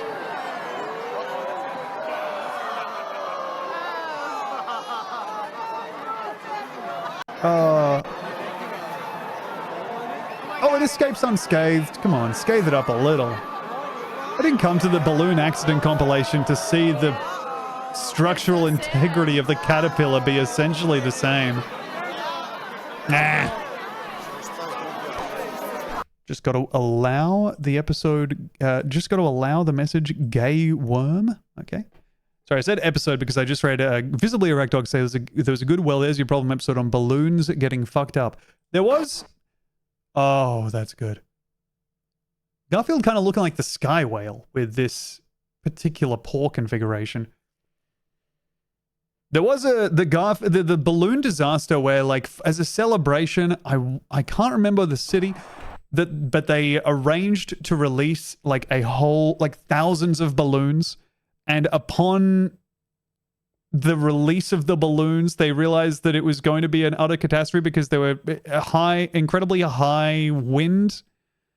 There was incredibly high wind at the time. Cleveland, yes, and all the balloons got blown into the lake and, like, killed 1 million ducks, essentially. You can't just reference the sky whale for Americans. So for any Americans, the sky whale is basically a hot air balloon made by a sculptor. And it was the subject of some controversy in Australia as a work of public art because it looks like this. And I love it so much. We love the sky whale here. We are so supportive of the sky whale. I love it, man. Is she single? She's singular? I don't think she's defined by her relationship status. You can go ahead and give it a crack, Bedsores. Best of luck. All right, show me the guff. God, it looks so good because he's just, if something bad happens to him, he's going to look so fine with it. Garfield dying with a smile at the end of his prestige drama. Look who's here. America's pasta-loving, Emmy-winning Garfield the cat. Look who's here. America's pasta-loving, Emmy-winning Garfield the cat. Oh, he's terrific. He's terrific. Now, this is the roly-poly guy joined our airborne menagerie. Now, there wasn't, I will say, there wasn't enough catastrophe there. I feel like the Barney catastrophe is the one that really, where things really visibly went the most wrong. And maybe they changed the design of the balloons after that. This is posted with the message, Tom, this is very important. And luckily, you were right to post it. Goodbye, Open-chan!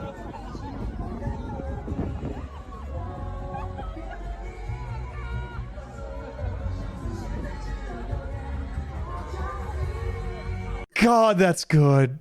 I feel so good watching that happen. Bloomfest 86 killed people. Oh, God. Oh, yeah, because they'd been lost and then they had a difficult... They couldn't get rescued because the helicopters couldn't rescue them because of the amount of balloons in the air. This got posted with the message, Tom, do you know about Dominoa? And since this video has 837 views and was posted 11 years ago, I don't know that it's crazy for me not to know about Dominoa. But I guess from the reaction, this is a DBJ joint, huh? Is that where everybody knows this from? Okay. On 2009, I was amputated of my left leg, and I became a president of IQ Domino's Corp is so fucking good. All right. disabled person. What can I do? Well, to stay motivated, I began to play alone at home Domino's game. After 3 years of very hard training, the results are incredible. This is a poker, this is a domino. Together, we got a Dominoker. Dominoker game. Enjoy.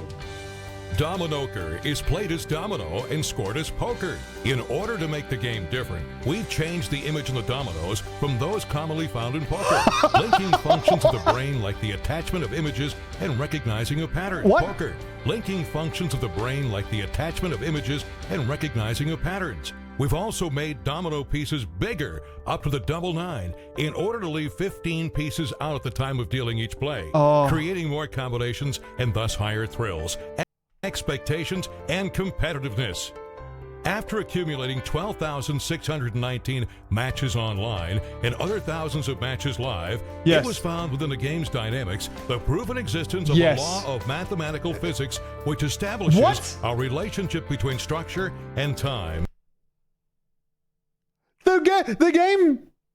The game was studied and it has laws inside it? Unrelated to mathematical probabilities, thus has been defined as the law of relativity and balance. Okay. This law was materialized in the synthesized game, showing all final results will always be the same. It is shown as follows. Players keep double pieces between them, calling it twin-twin or double tabs. So you have twin-twin. When the difference between opponents is only 1 point or tie it, it is known as one-point or tie, or law of balance. All remaining pieces in the game remain connected, straight connected or connected. Any remaining pieces are considered of the same series of numbers between players, named all of the kind or all equal.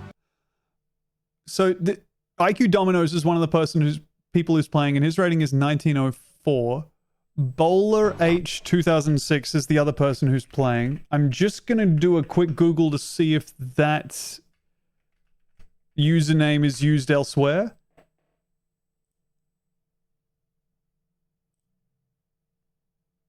Doesn't look like... Okay. Welcome H Lincoln School PTO. And then that has returned a privacy error.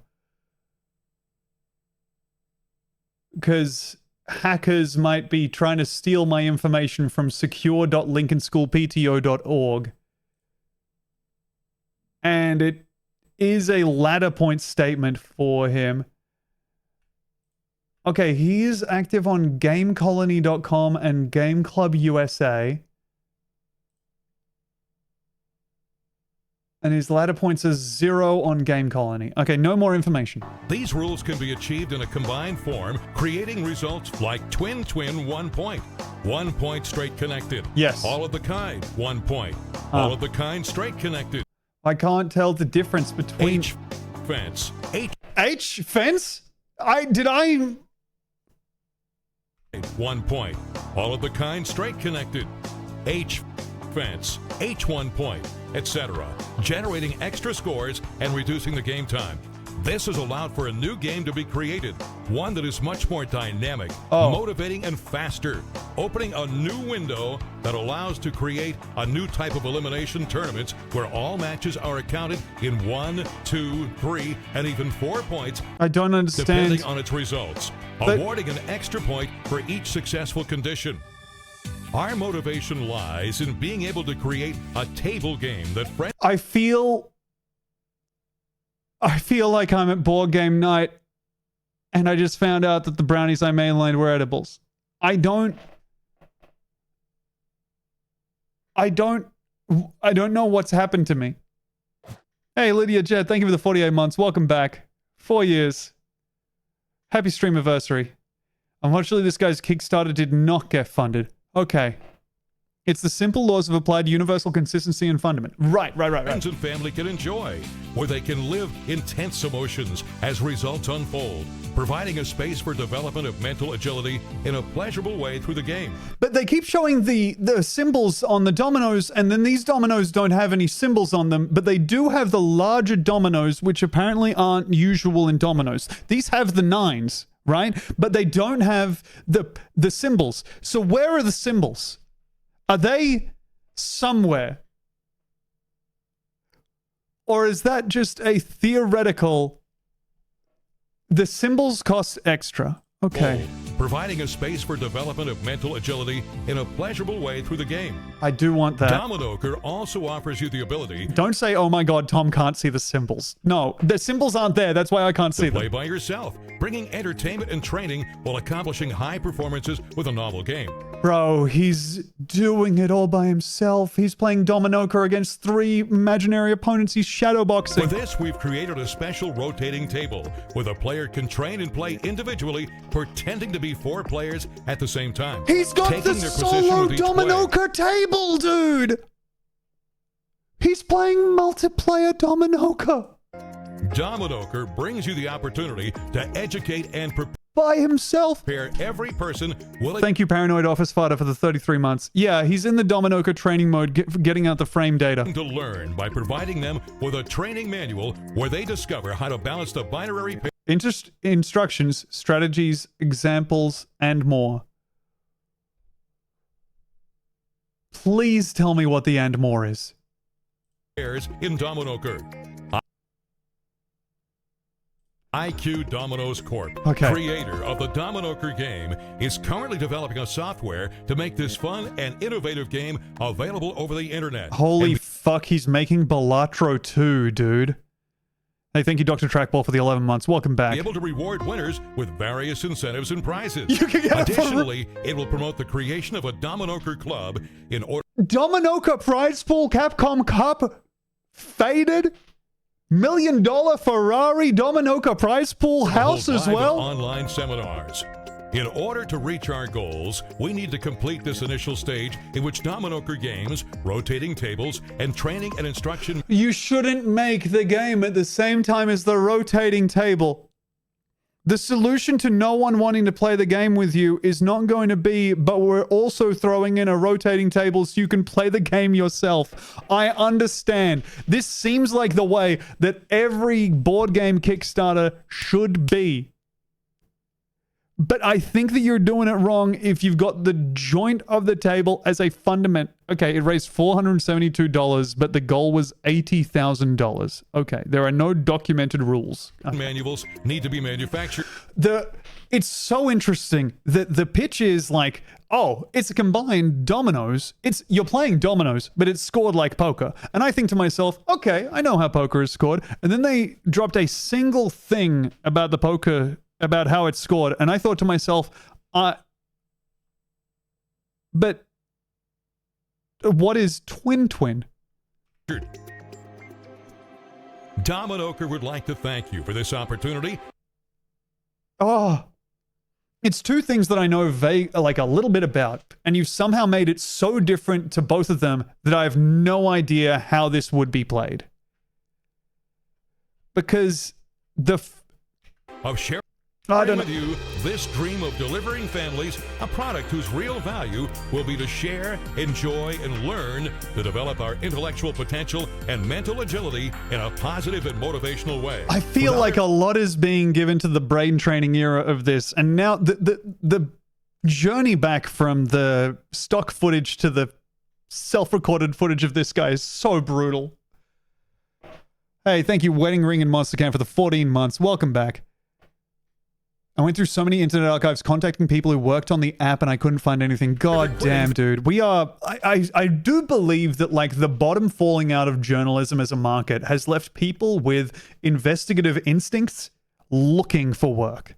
Not like paid work, but I think there is a drive to discover things that is being misplaced. This guy is mentally ill and rich, that's all. I mean, he was able to make a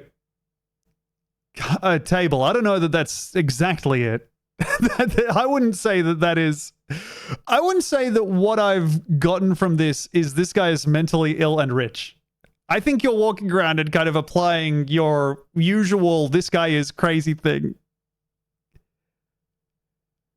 I don't know. As someone who has a wife who makes tables very often, I will admit that the tables seem to be made of plastic. Maybe there's some engineering there, but because of the obstacles we may find along the way. I would say definitely this has had some money put into it, but and also like I don't think mentally ill and rich captures the thing about this guy. And also I think it kind of flattens everything out to, well, this guy's like it doesn't seem it seems like you want to discount him, and also like but like it's not okay to like be interested in him and also make fun of the idea. I think he's just like, it's okay to just have a fucked up idea that sucks. And in this case... Dominoes all in. Kids and members, thank you for your support. Your help made my dream come true. What's up, Lost Boy King? I appreciate it from the bottom of my heart. God bless you. Oh, the ending on a Steve Jobs quote. Okay, and we're just kind of zooming in on that for the last 10 seconds or so. Why couldn't he just play regular dominoes? Well, because they don't successfully spark your intellectual development and acuity.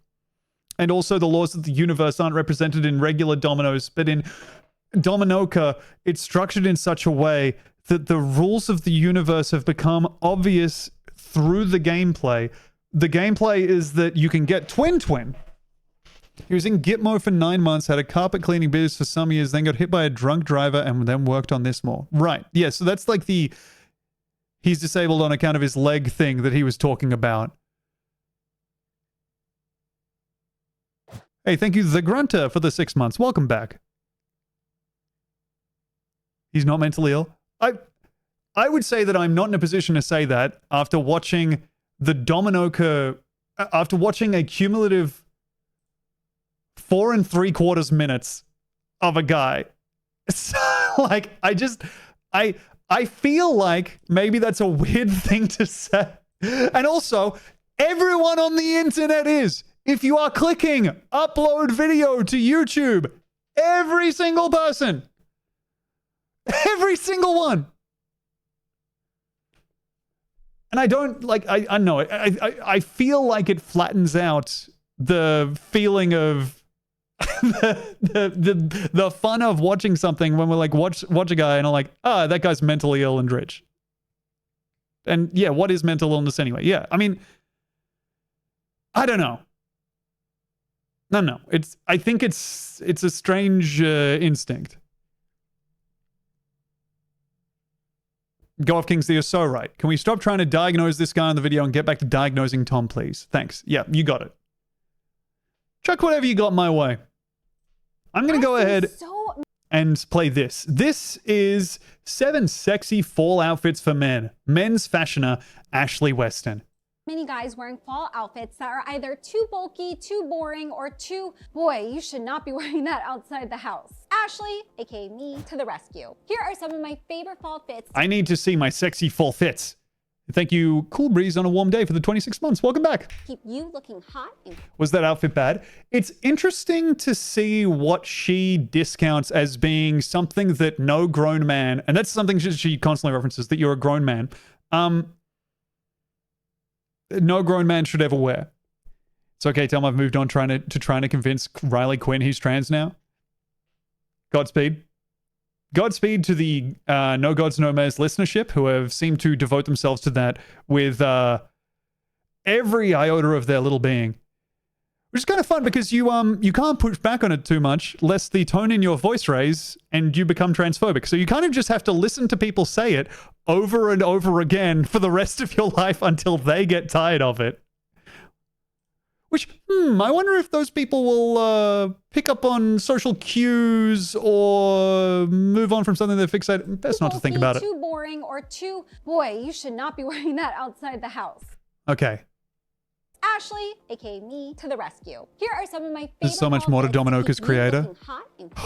Man, there will be a lot of stuff in there. The Kickstarter link. Colors and incorporating Don't call me a cop or I'll make you trans. Frogs are cool and good has one hand over the spell book. I'd back off, Goswazzle.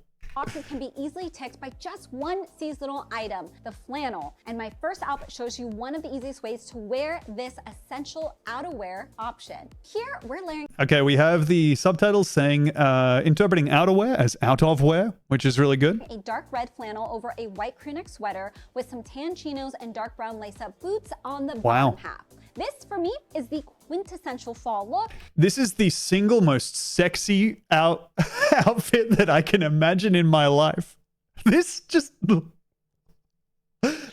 thing I love about a lot of like men's fashion stuff, is especially when it's stuff that's more prescriptive and conservative like this.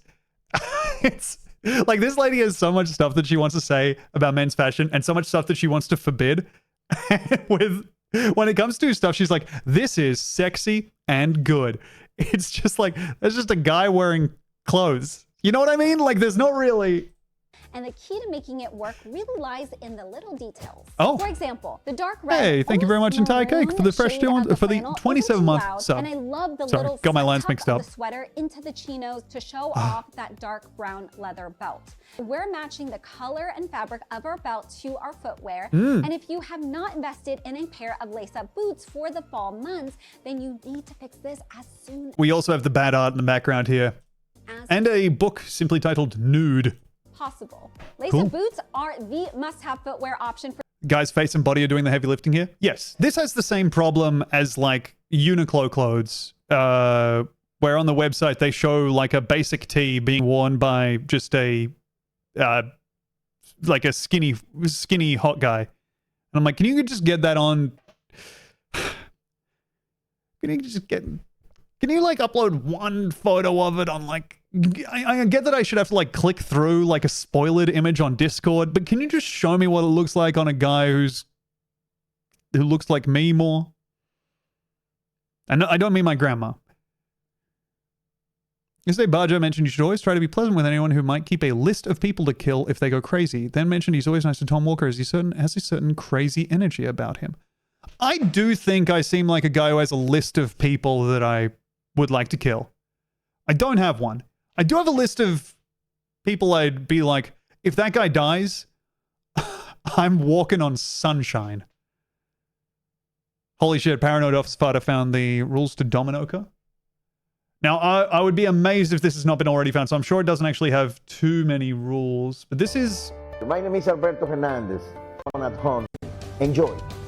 Game showing all right connect, one that is much more dynamic. Okay, this is, I think, the same video as before. This one raised $7. Place all dominoes face down on the table and mix them for double 9 dominoes style block. One player take 40 dominoes, divide in 4 groups. 2, 3, or 4 players take 10 dominoes. Everybody play individual. Stand the pieces up with the dots facing you. Each domino is divided into 2 parts or ends, each containing a set of dots. I wasn't expecting the rules of this to describe what a domino is. Okay. This guy's also put in his, like...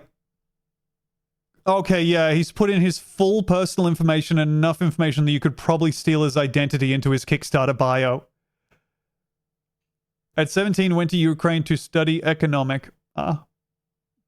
I don't like total disaster. I don't like the system. Perestroika time. I got hope. We'll back to Cuba. Nothing happened.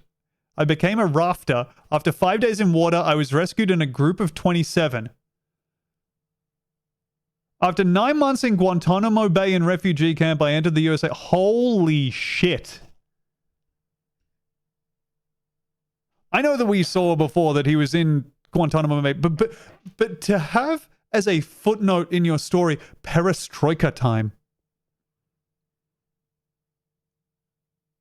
God damn.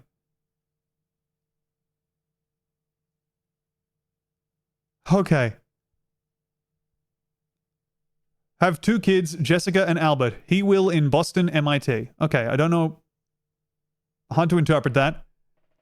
I sacrificed too much. My friends, even my family, don't call me or visit. Today, I can tell then, thanks for the time and the motivation. Today, I'm living with the certain that Dominoa game will be the key to enter in a new world. T. Harv Ecker for the training I was received from them. And Peak Potential Group. Interesting. I wonder what's going on with either of them. Okay.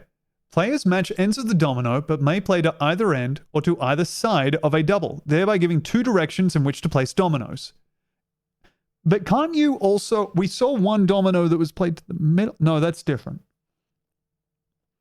He described and gloated about how he showed his son the rules for Dominoa and, quote, it frightened him. Father, there are rules to the universe hidden inside. This game you've made, you know not what you trifle with. I hate when my father trifles. Okay, so a double you can place at right angles. That makes sense. But then it's just dominoes. And then scoring. The player who has the lowest number of points in his hand wins the round. But wait, if the game is dominated or blocked, the winner of the hand gains 1 single point. But if the difference is only 1 point, player B is going to accumulate double points. So if the difference is only 1 point, then the loser wins.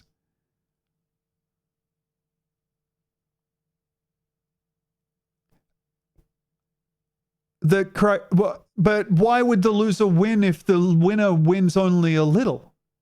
Because the loser had the humble? The loser was more humble than the winner.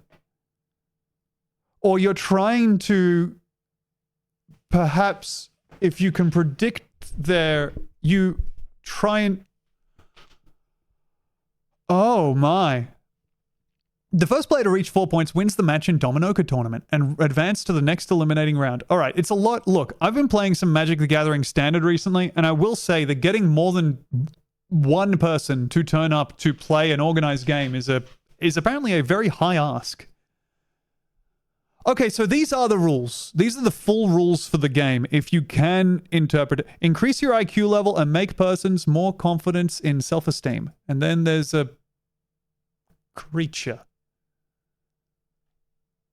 This is brain function. Okay. 1 point difference. You got it. That's Dominoa. Dominoa 1 Grand Slam hand versus 3 robots comp. So here he is just slamming on AI. And this is a photo of outside. Well, gotta admit, that's outside. Inside. Why are you showing me pictures of this place? No, he didn't lease space for Dominoa, did he?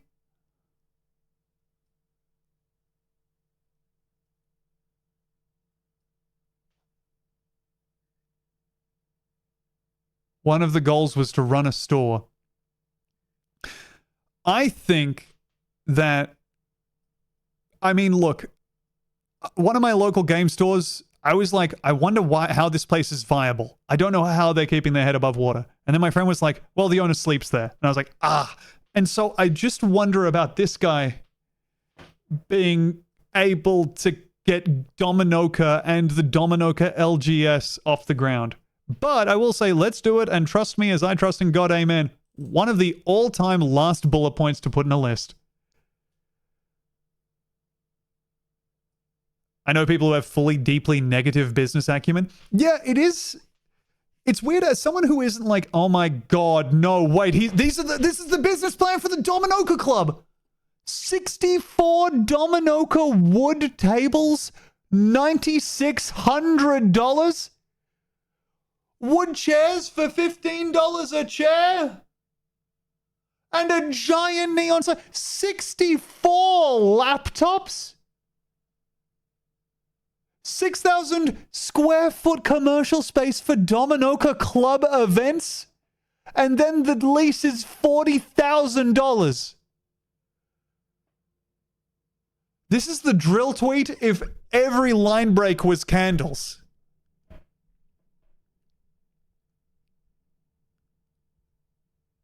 Holy God, man. Risks and challenges. We cannot pass this opportunity. I would say that it is a challenge, but I do like the idea that he will not budge on the neon sign. Oh, okay, let's see. For $5, you would have gotten a freedom ticket diploma with your name on it for your support on this project. Create for freedom of people. Restart your brain and balancing both sides of it, doing the most fun, faster and okay, and then the other one is just $17, which gets you the training manual in a PDF format. And so one person backed at the level where they got a freedom ticket diploma. I do just want to check what he has backed, because you can usually see that over here. Oh, this user's profile is private. Damn. Okay. I was able to see a friend of mine's profile on Kickstarter because I was clicking around. He recently launched a board game, and looking at his Kickstarter backed history was it was sending shivers down my spine, man.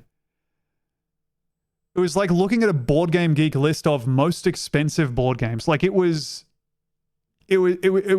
giving me like terror for the time investment and money investment that you would need to get in the black for each one of these like things that he bought. Have you backed any? When I was a younger man, I backed a miniatures product on Kickstarter. And that was a big time mistake because then it turned up at my house and I just had a whole bunch of miniatures that I didn't want, but there was a lot of them. For this time Oh, of year. And God. if you want to learn everything you need, Just say it was to know Zaman. It was before Zaman. buying Yeah, it was your Joel first Zaman. or next pair, Horrifying. then definitely check out my Essentials app. It goes through every item a man needs in his year-round wardrobe, outlining the most versatile looks, That's the awesome. best fabric options, and mistakes to avoid. Okay, let's see the men that she Another would dress. example of this styling move can be seen in my next look. So this time we're going for a forest green chore jacket. This is so good, man. It's all just a guy all the sexy fall outfits are just a guy wearing two shirts and pants. What brand of miniatures? I bought some Reaper miniatures because I was like, well, I liked painting Warhammer. Maybe I'll like this. Then I never did anything. Sucked. White crew-neck tee with some black jeans and gray athletic sneakers down below. This outfit has a similar vibe and structure to the last one, and it's a classic example of how dressing well doesn't need to be overly complicated. Once again, the star of the show is our choice of outerwear. Now, Yes, the star of our show is, of course, one of the 4 items of clothing that are included. available in a selection of versatile colors. This is an ad. A blue checkered flannel with some black jeans and brown lace-up boots. Dude. Notice how this outfit combines. This is the same outfit. This is just how you should dress if you're hot, and if you're hot, you're fine. Choose from crew necks, V-necks, cardigans, hoodies, sweatshirts, turtleneck. Controversial. It's like a quarter. God damn. There's a half zip option, and I say controversial because zip sweaters don't necessarily work on every guy. These usually look best on older guys. I'm talking like late 30s upwards. And if you're any younger than that, these will just age you up, and not in a good way. However, if you do fall in this older, which is relative, age bracket. Okay, so she is in her late 30s herself. Never mind. Sophisticated, but I'd always recommend a quarter zip. My ex backed a guy selling a self-replicating 3D printer for like $3,500 US. He severely underestimated the cost of everything, ended up disappearing altogether. Now that's the stuff. We love the Kickstarters where it's someone who's well-intentioned but has never had a business before or made anything. Option, as anything higher can be harder to pull off. If you wanted to match the casual feel of the joggers and running shoes, then I just go for a laid-back sweatshirt or hoodie. But if you want to keep that sexy and sophisticated all-black feel, addicted to knowing what she's about to say. I'm going to go ahead and guess. Oh man, what could be a sexy and sophisticated all-black feel for a fall outfit? I think it's going to be a sweater and some chinos. a variation on this outfit can be found in the next one. Here we are. Okay, so we're going for something similar to our last.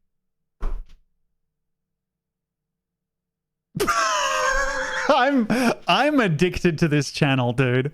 I love men's fashioner.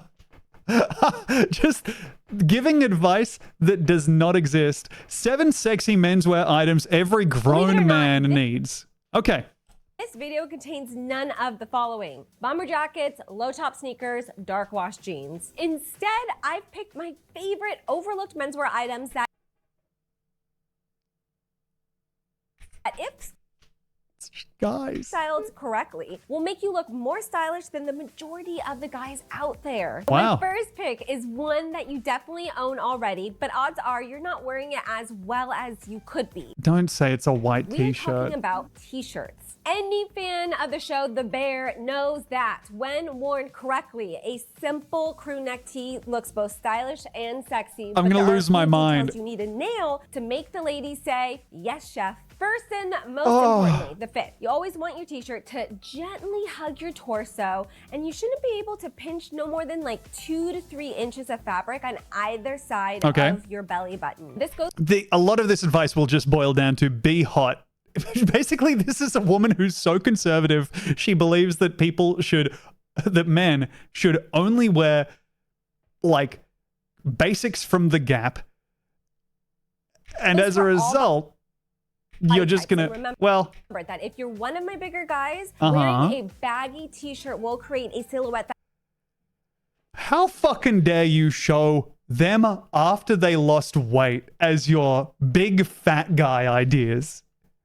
Dude. only makes you look bigger. And you want a snug fit around your bicep, and then the hem of your t-shirt should always... Basically, what you want is to have big arms, which kind of make the t-shirt fit in like a hot way somehow. All right, lady, you just... end around the mid-crotch area. Second, the colors. My two favorites will always be classic white and black. But if you already have a few of each, I do have a few t-shirts. I'm lucky enough to say that. Then you can always branch out into other plain and versatile neutral shades. You can still wear straight guy colors, and that's fine. Like navy and heather gray. And when I say plain, I mean no childish graphics or big old logos that make you look like a walking billboard. Finally, make sure you're... God damn, dude. It's like... Okay, for one thing, the subtitle said buttboard, but also it does feel... It feels crazy to talk to, like, a dress code enabler. It feels like I'm watching footage of a mum that I knew when I was in primary school or some shit. Replacing your t-shirts as soon as they get pilled up, faded, Good night, or Elfie in Bees. any way raggedy looking. Looking for a shirt that's a bit more elevated? Well, I got you. I am. When it comes to effortless style, less is almost always more. I find that effortless style kind of needs to project a lack of effort. And the Oxford button-down dress shirt has a put-together yet relaxed look that works on guys of every age or body adore type. this shit. This bad boy is a classic for a reason, and it's also surprisingly versatile depending on how... I adore this. Basically, she's just saying wear clothes that fit, but also be hot before you do that. You style it. You can dress it up with a blazer or go for a more casual feel by wearing it untucked and the sleeves rolled up, or unbutton it and throw on a white tee underneath. I'd recommend getting one Oxford in white and then another in light blue, as both these colors are not only super easy to pair, but they also... This is me before I turned up to one job. What's the title? I need a link. This, my friend, is 7 sexy menswear items every... capitalized grown man needs. Look great on every skin tone. Speaking of your skin tone, if you want to build the perfect wardrobe for your Do not show me the anatomy of my t-shirt. specific attributes, then I'll be using your app, I understand. Hey, thank you, Baby with Adam's Apple, for the 5 months. Welcome back. easiest and quickest way to do this is using my Essentials app. Now, it covers everything you need to know about the menswear items that I mean, a lot of this seems like good basics for someone just telling you how to...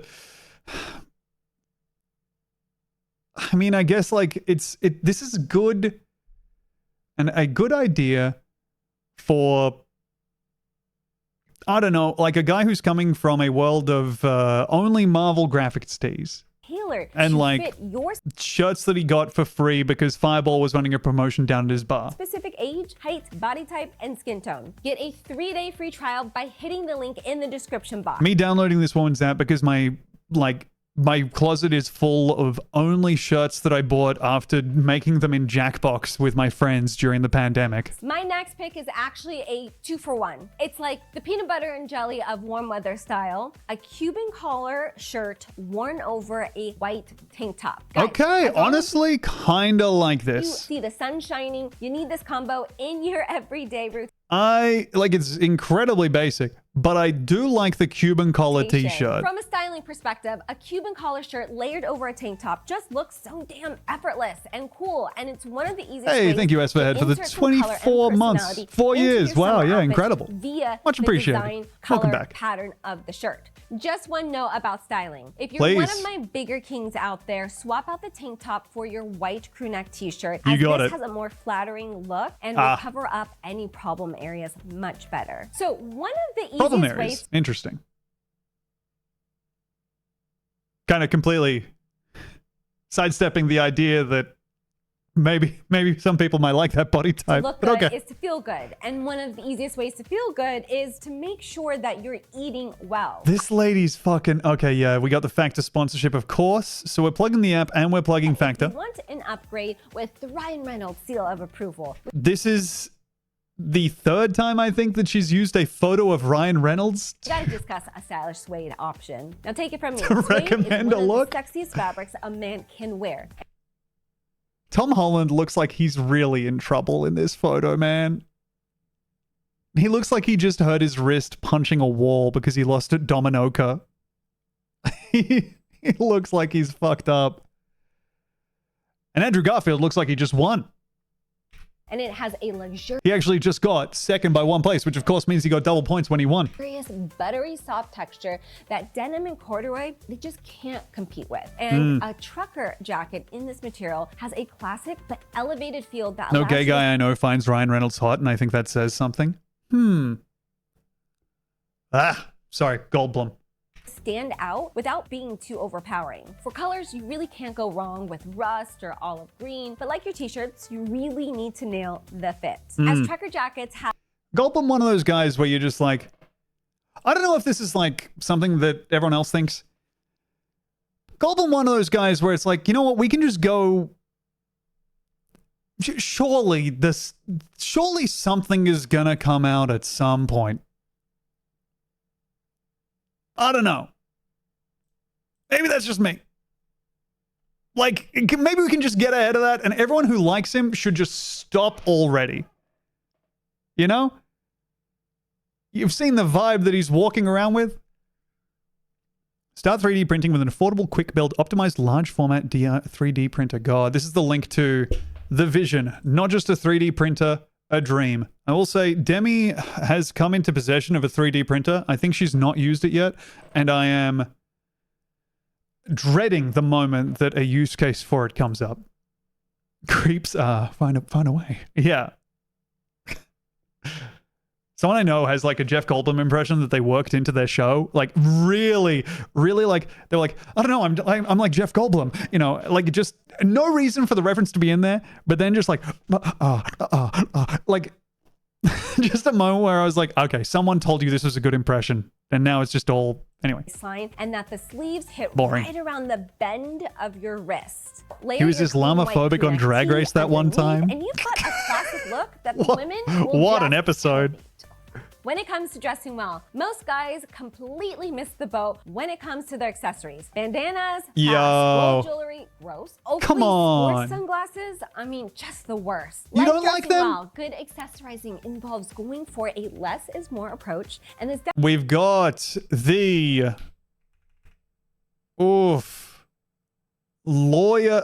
No, this is like architect, graphic designer, EDC, right down to the bow tie. It's so funny to say a less is more approach and then include a photo with a bow tie and huge overhead earphones and aviators. This definitely applies to the one piece that I feel every Thank you, Shadelock. Had to pull over my bike to type this. Shade, what kind of bike are you riding while listening to the stream? Just so I know.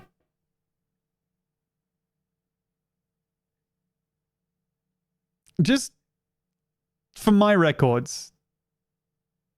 Because every time you assume something about Shade, okay, e-bike. All right. Yeah, I was just ready for one big wheel, one small wheel. I can't drive. All right. Okay. Well, good luck out there. Whee! That's how an e-bike goes. I can't get an e-bike. I would never turn the battery off. Every man needs a classic minimal watch. This is so fucked up, man. Fewer men are actually wearing watches these days, and that's probably because they can check the time on their phones. Well, also the fact that watches are insanely expensive and they don't look too good. Just get a bracelet or something, man. Right? I mean, this, in my opinion, is a huge mistake, as a good watch is a super easy way to just elevate your every... I would say that using a photo of Tiger Woods to advertise what wearing a watch can look like. And I say, to me, most watches look the same. But that watch is probably worth everyone in chat's lives, if I had to guess. Gay outfits. The thing about watches is that you don't even have to go too dressy or expensive with the brand or model, and you can always choose a timepiece that reflects your unique stylish preferences. Yeah, it doesn't right. matter if it's a retro Casio or a minimal Timex or I do have a Casio that I sometimes wear, and I do like that. Tiger Woods did get laid a lot though, right? Yeah, and he got laid so much that he got in trouble for it. So super expensive. Also, we all know the Tiger Woods texts, right? God, that's fun.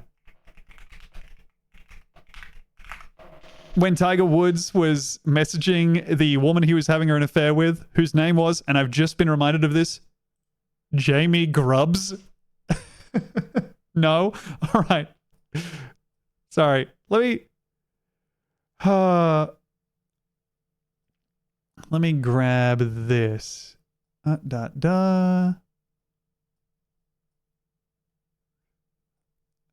How soon? I got a new piercing. Tiger. Really? Where? Jamie. I just sent you a pic of it. Is on my cheek below my eye. Implanted a little diamond.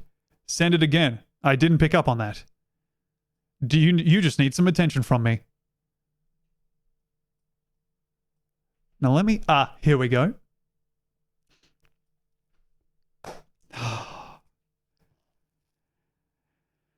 Here it is. This is my favorite Tiger Woods sext exchange. It's not explicit. This is initiated by Jamie on September 30th, 3:38 p.m. If we hang out on a Sunday, we can watch Desperate Housewives again. Haha. Tiger. Oh God. Jamie. Take a break from watching boring old golf. Jamie. I mean the amazing sport of golf. Winking emoji. Jamie. More than an hour later. Babe, I was kidding. Tiger. I know, sexy. Just really, really good, dude.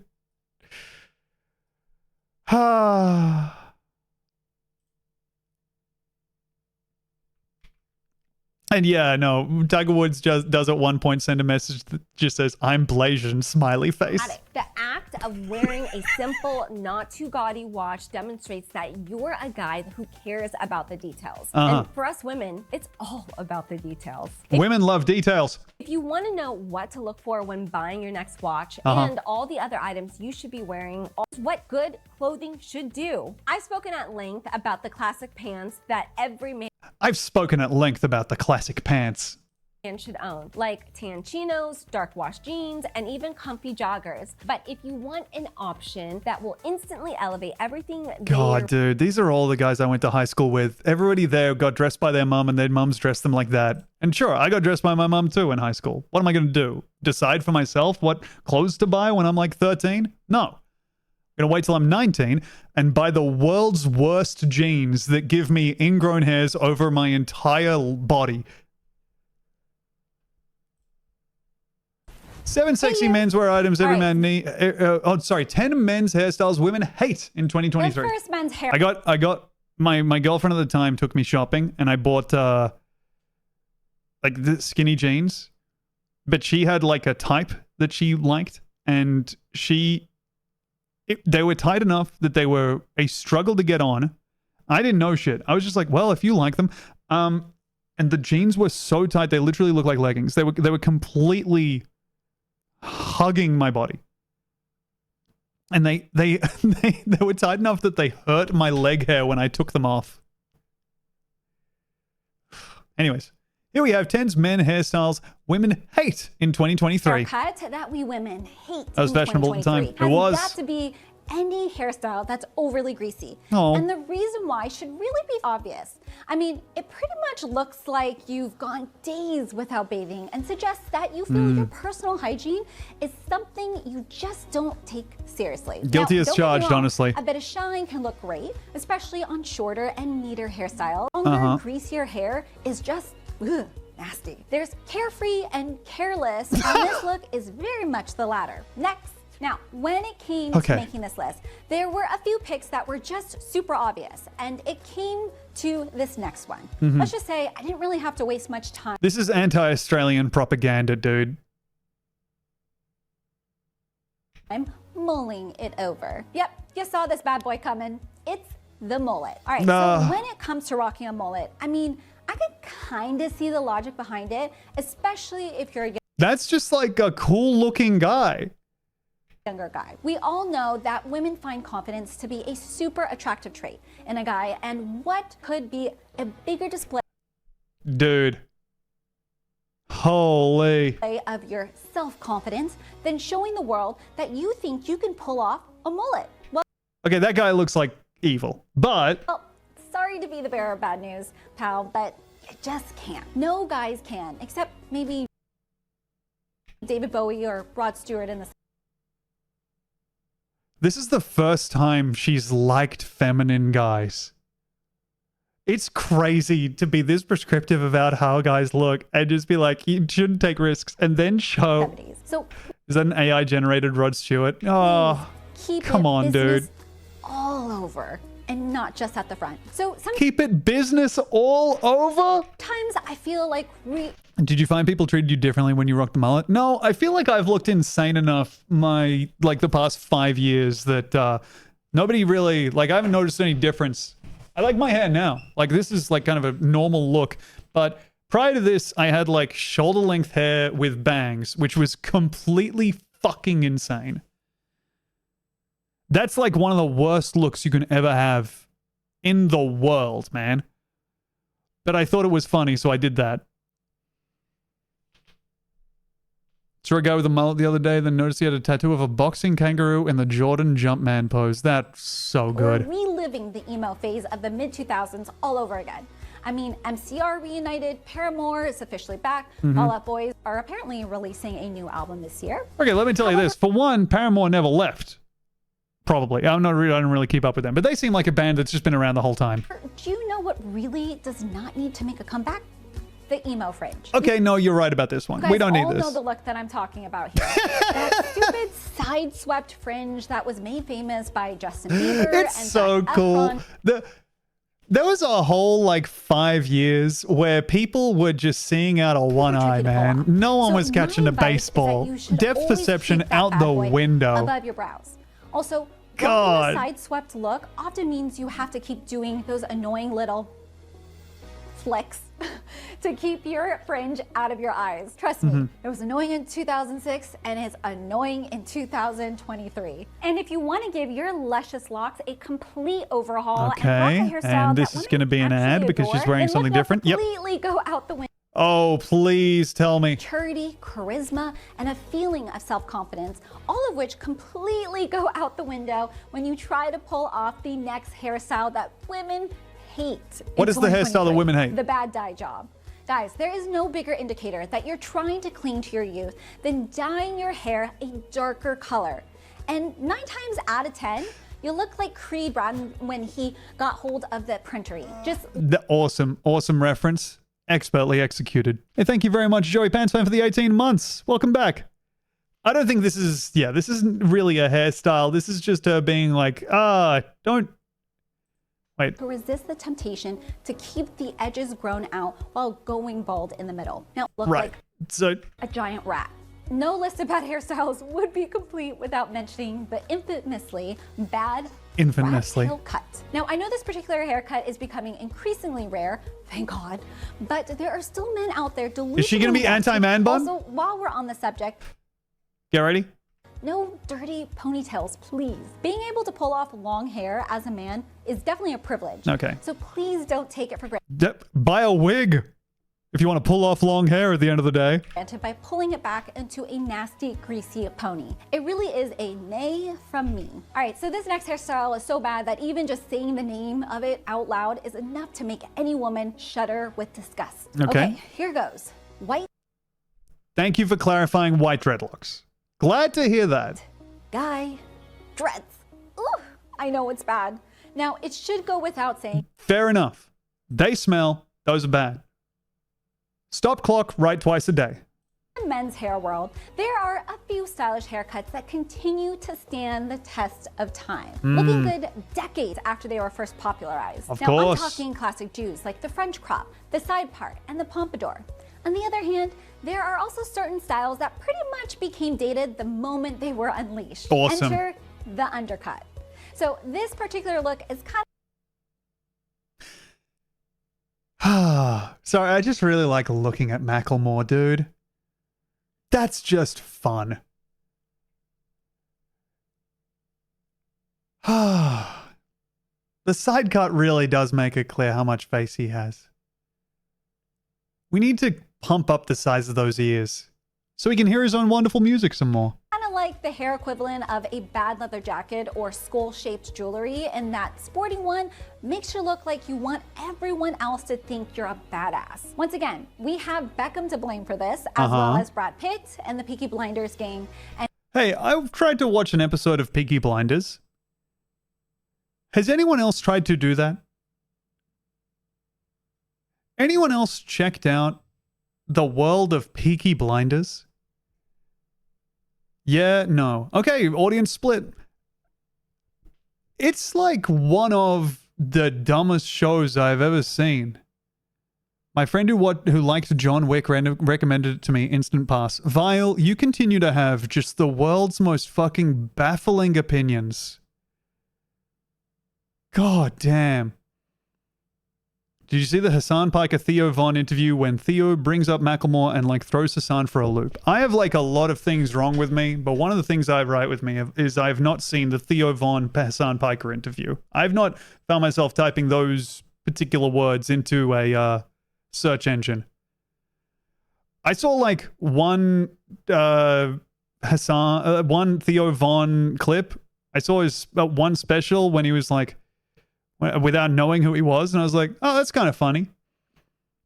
And then I found out that he's like the most popular comedian of all time, and I was like, ah. You see clips of the guy. How comedy works now is you'll hear about a guy who's a comedian, and you'll be like, oh, that's nice. And then your algorithm will pick up that you said his name once out loud, and you will see footage of him interviewing Donald Trump or JD Vance on a video podcast and going, wow. And it's ultimately a look that just screams douchebag. Enter the middle part. So also known as curtains, this extremely stupid hairstyle. Come on. Let these guys look a little bit like anime people for a second. Very unflattering way, and only makes you look like a That's so good. failed boy band member or one of the Little Rascals. Now, the main reason why it doesn't work is that a really small minority of men are lucky enough to have a perfectly symmetrical face. So when you go for a perfectly symmetrical haircut, it just throws everything out of whack. Now, if you want to part your hair, just move it a bit off center for a look. All right, let's go on to another video here. I've enjoyed our time with in the wonderful world of men's fashion. But I think it's time to dip into the viewer recommendations over here in, maybe, just finding our place. And here we have Fedora Tricks and Parkour. Thank you, Brunch, for uploading this. I think this is knowing, but I do want to watch it.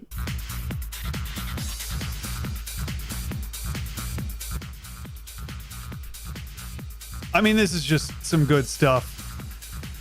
Dude. Yes!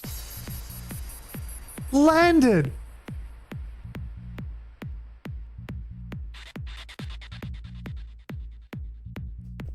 Wait. These guys are so sick. Comboing into the hat? Perfectly landing hat upon hat. Gorgeous.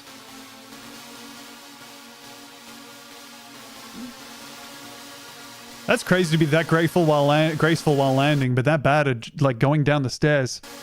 And we have wowee. Okay, I can't watch any more parkour in this kind of video quality. I'm so sorry. I can't process that amount of how things were back in the day. Did you ever do this? Are you talking about doing parkour? No, I did not. I actually found myself kind of anchored to the ground in many ways. This is a TikTok re-upload by Cameron from Blade Hats. All right. 1 minute 20. Looks like we're either getting the head measurement or this guy knows how to make a particular hat and we're torturing it out of him. No, okay, we're stretching. Holy, we're giving this guy the peasant special, looks like. I'm so excited to see what this is.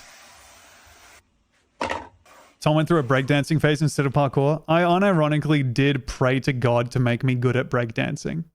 I didn't do anything to act on it, but I was like, I have my doubts about my religion, but also I like to be good at breakdancing. This seems like it's kind of a one hand scratches the other.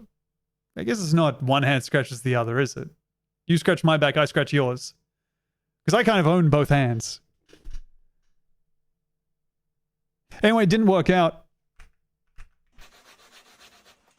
Sorry to the big guy, but he should have tried harder. Sorry, just the contrast of accessories between the Iron Maiden t-shirt and this insane fucking inventor's hat. God damn. What? What?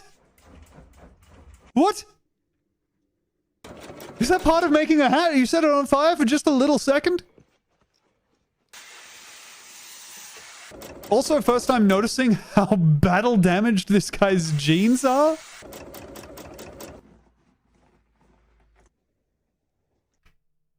Okay. Sure. Holy shit.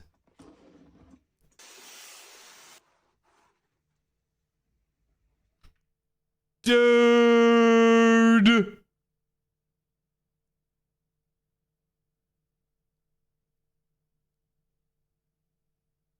Oh.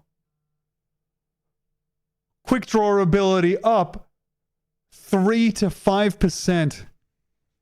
Class-based bonus if you have this and the shoes with the skull imprint and your playing cards also have a skull back on them.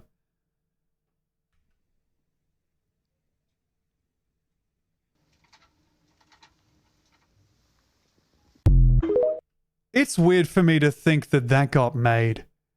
That feels like it just existed out there in the world far before anything else ever did. It's weird to think of someone making that, but I understand that if someone did make that, it would have to look like that guy. Yeah, that's the hat that Rakdos wore in Antlers of Thunder Junction. All right, next up we have Zachary Spencer 7. This is also from the same person. And these are yo-yo tricks being done while wearing gloves and a Green Day shirt and being festooned with chains.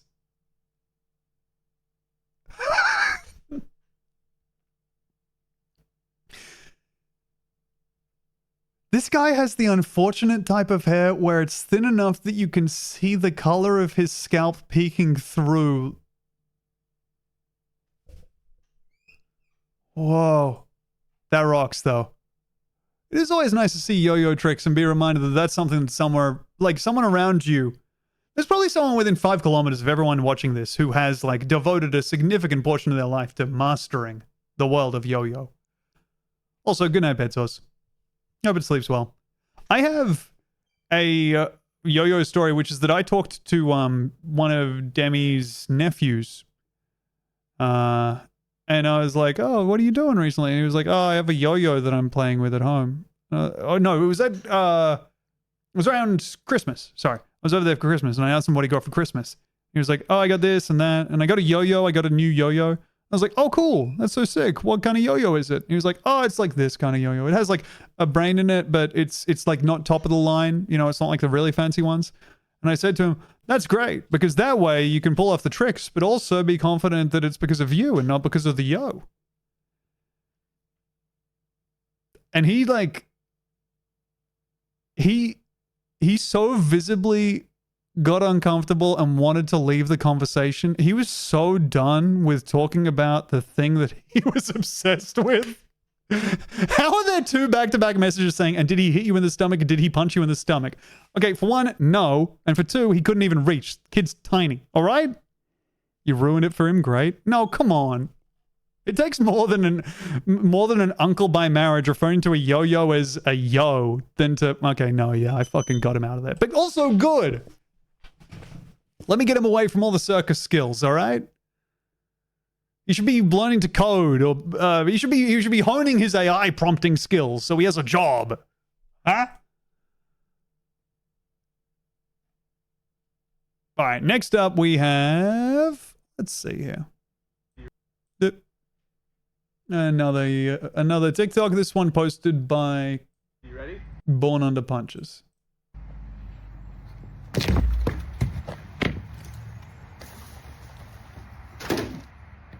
Come on. Ah!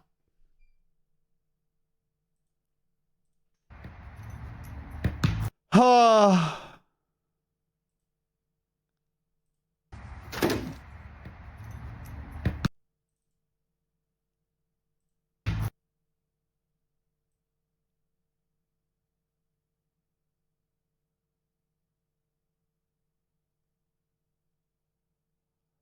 I have to, and I hate saying this, but I have my doubts. I do.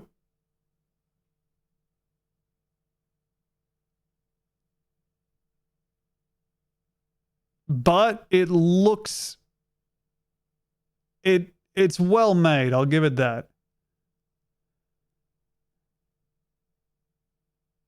But I will say that I do, unfortunately, I think have some of my doubts. Anyways, sorry to be Mr. Party Pooper. Thank you, Diabor, for sending in live news photobombed by a drifting Volvo 740. It is fucked up to see drifting happen in real life. Men inte heller där kom någon person till skada. Men trots ett mycket besvärligt väglag så var det inte alla som tog halkan på allvar.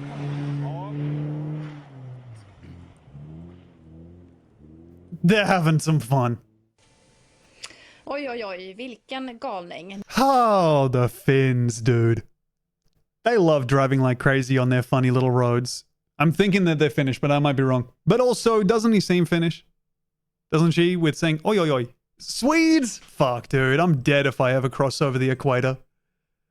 Alright, this is titled RZA unironically creates a terrible beat for a Guitar Center promo. Alright, so what we're going to do now is we're going to just make a beat from scratch. Something I do with this machine, you could do it in your car.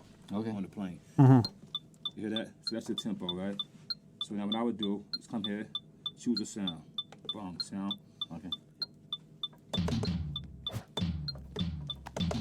Alright. I don't know. I don't know. We're at the second sound and already I'm thinking, I don't know, man. Hey, thank you, Cruising Joe, for the 23 months. Got like that. So I'll take that sound. Let's go track 2. Choose another sound real quick. Okay. Underground bass. Got it. Okay.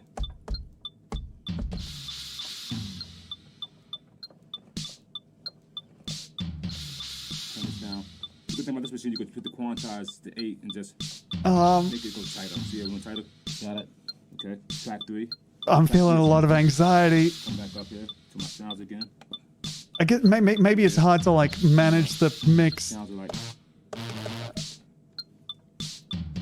you can't have that sound in there as well, man. Was that bells?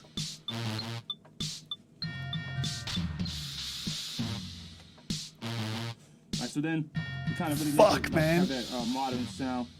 I'm just going to add a little hi-hat. It's giving me and my friends have like a ruler and a water bottle and a chair, and we're all hitting them in order, and we're kind of thinking that we're synced up in elementary school. A normal like hi-hat from modern music, shall we say. So, Okay, adding one more thing. like that. Alright, that's cool. So something like that, I just probably roll it on there. This feels like if you could hear an entire building full of people playing music that don't know anyone else is playing the music.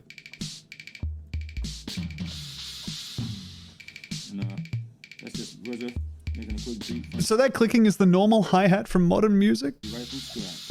Get those horns back in there one more time.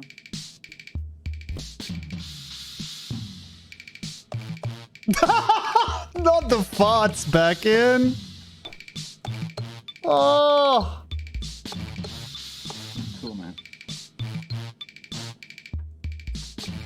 Here comes a villain in an 8-bit role-playing game that's a fart.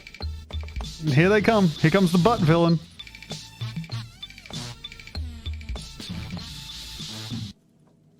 You see how great it sounds in these headphones? One pair of headphones, two guys connected. Can't beat that. Daisy chain, right? Daisy chain. And somebody else could plug into yours. Yeah. And this could go on. And so, say you know, you ever get into a situation where you hanging with your girl and she's watching something on her iPod or, you know, and she's like, honey, check this out. And she got to take the headphones off and put it on your ear. No. Well, mine's, you just plug right into it. I love it. One things, Nick. Oh my god, they cost $280. Holy fuck, man. And this could go on. Cool, man. That's so good. Hey, you know what? He may have missed with every bit of that video, but two guys connected can't beat that. We do need more. We do need more of that out there in the world. This is sent in by Esme. It's titled How to Do/Be Cosmo Kramer. All right. Hopefully one specific genre of Cosmo is omitted. Cosmo Kramer's voice. First, you have to act it out. Shoulders square, Mhm. and the hands move like crazy. You know, he's crazy, right? And that sound, it's not coming from your mouth, from your throat. It's similar to gargle. So, water. Jerry.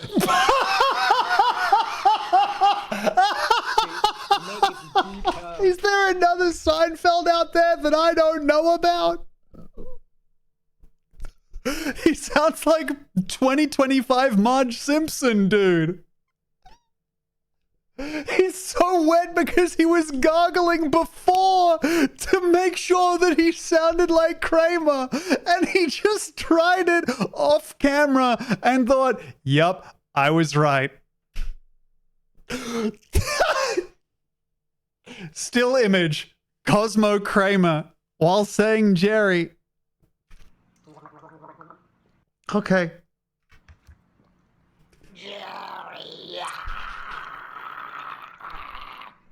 See, make it deeper voice. If you high pitch voice, it's going to be like I'm Groot. So once again. But that's not what Groot sounds like either.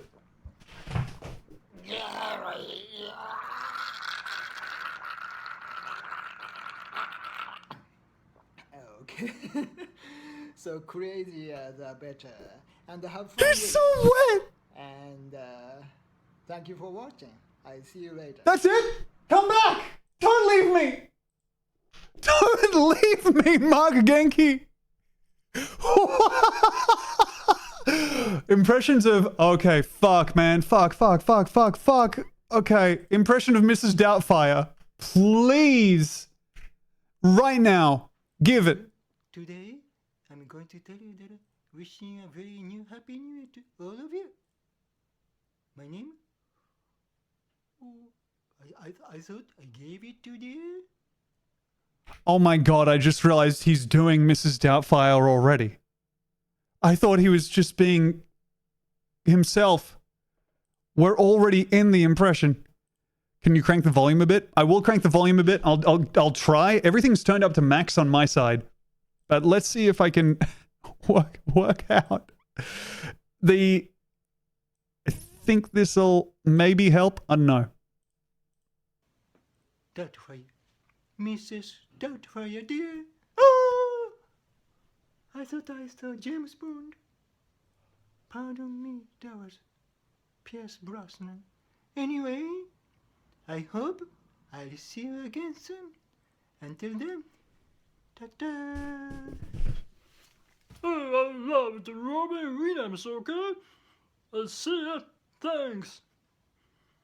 Wait, that was Robin Williams? Sorry. Robin Williams, okay? I love the Robin Williams, okay? Was that... That was Kermit the Frog? I don't... Was he saying, I loved Robin Williams, okay? Tribute to Robin Williams. I loved him so much, this movie, Mrs. Doubtfire, changed my life. Wow. I wish you were alive when I saw this. I could tell you it's pretty good. Is he dead? Well, you know what? That's just a little bit of world building to even further just fill out the world of Marco Fuji. So I guess this guy died at some point. Angelie's always watching over you. Hello, I am an angel. Everything's good.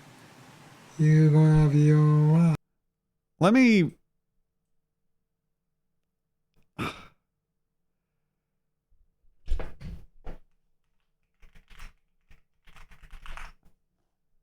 I'm stealing.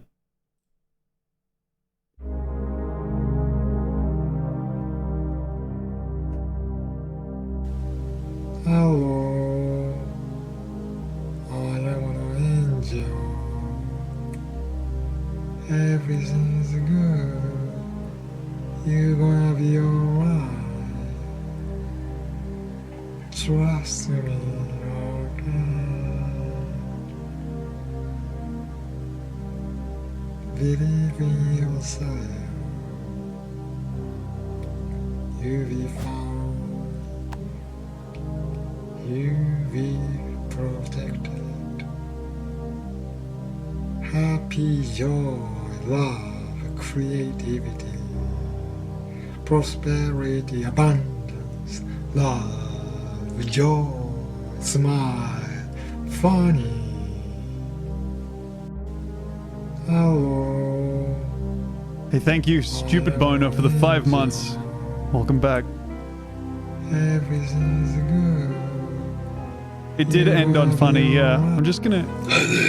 Ah! I'm Mark. No! Hello. Those are the only 2 shorts he has. Everything's good. You're gonna be alright. Trust me, okay? Believe in yourself. Alright, I can't see this again. Ah! Fuck me!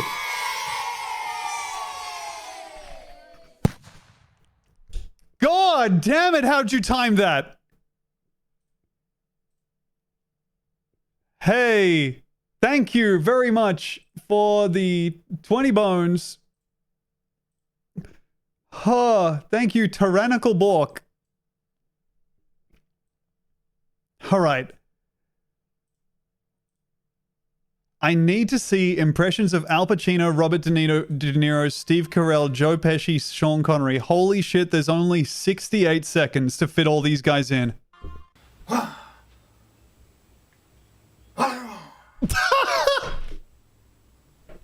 You don't know what I don't know. Okay? You don't believe me, do ya? Indoor wind chimes. Anyone else struck by that? Indoor wind chimes in windless room? New metaphor just dropped. Okay, this hits. I love. That's it! Sorry. I do the cha-cha.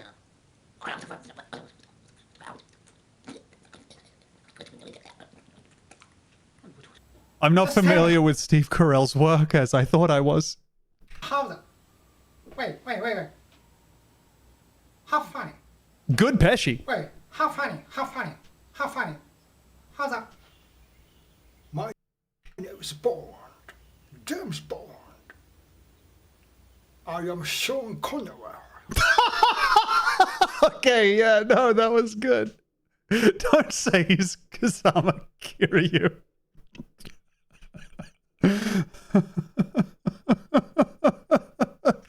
It's not. I have a confession to make. Oh. When I was playing W7, I W7. had to wear toupee. I hated it. Now only you and the Barton Reynolds know the truth.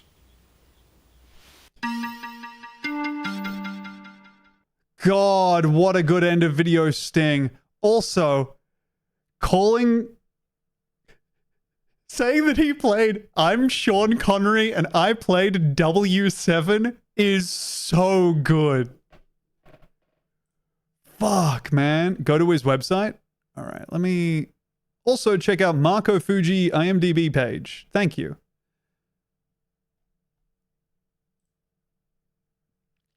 Comedy, stand-up, impressions, drama. Okay. 52 videos.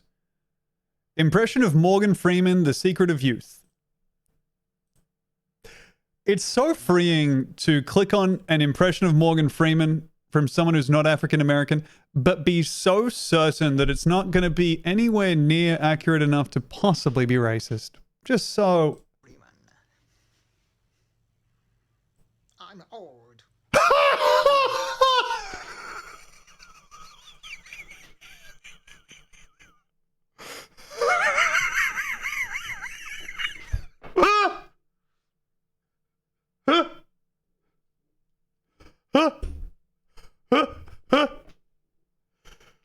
Okay. Morgan Freeman. I'm old. I've been old. I play old man when I was 25. Here is the secret. I hibernate like penguins. Well, actually, they don't. Bears do. Take it again! For 6 months. Mark! And the rest of the year, I work from home, recording my voice. I don't get much sunshine. It's still super quiet. Can you at least cut me the slack to look at this guy's setup and the thing he's recording and just please understand I have no control over the audio levels of Marco Fuji. No control at all. I hibernate like penguins. Well, actually, they don't. Bears do. So I deep in coma for 6 months. And the rest of the year, I work from home, recording my voice. Never I mind. don't get much sunshine. People love sunbathing, which makes the wrinkles and the dark skin. That doesn't apply to me. Hear me in TV ad. Oh! This is, I think, a really scary type of way to look at the camera. He doesn't need a script, he's that good. I mean, it's truly Robin Williams-esque. Just watching him take the stage. Okay, MarcoFuji.com is offline. I don't know if that was a genuine email address, genuine website that people linked. He did go on America's Got Talent and he did get buzzed off. But he also has an Instagram where his... Hey, what the hell are you? What have you done? Where? Where's it coming? Oh my god. Impression of Joe Pesci versus Caitlyn Jenner and cameo Robert De Niro. Let me just have a scope through here and just make sure. I'm just wondering if this is transphobic or not. It's hard to imagine a world where it isn't. You know? Hey. But also, I think his craft is low enough that I don't think it'll be identifiably transphobic. That is the gamble that I'm willing to make here. Hey, what the hell are you? What have you done? I am Caitlyn Jenner, and you short. What? What's so funny? I'm like a clown. Just tell him how the. If you missed it, that was the Caitlyn Jenner impression, and it was, I am Caitlyn Jenner and you are short. And he just delivered it while still standing there as Joe Pesci. Thank you, Concrete Pour on Me Feel Good for the 45 months. Welcome back. It's so funny about me. Shut. Okay, so Joe Pesci is beating the shit out of Caitlyn Jenner for calling him short. And the microphone is maybe attached to the wig because it seems to be peeking out. Hey, Dominoa, come and check it out.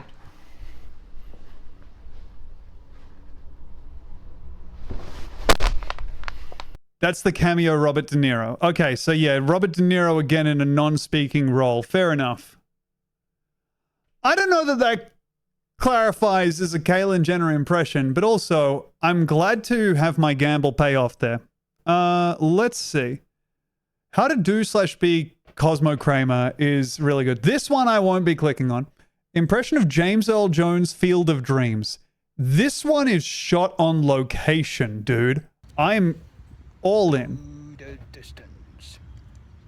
I went the distance. If you build it, he will come. Your dreams will come true if you feel that they are real. You will come. I will come.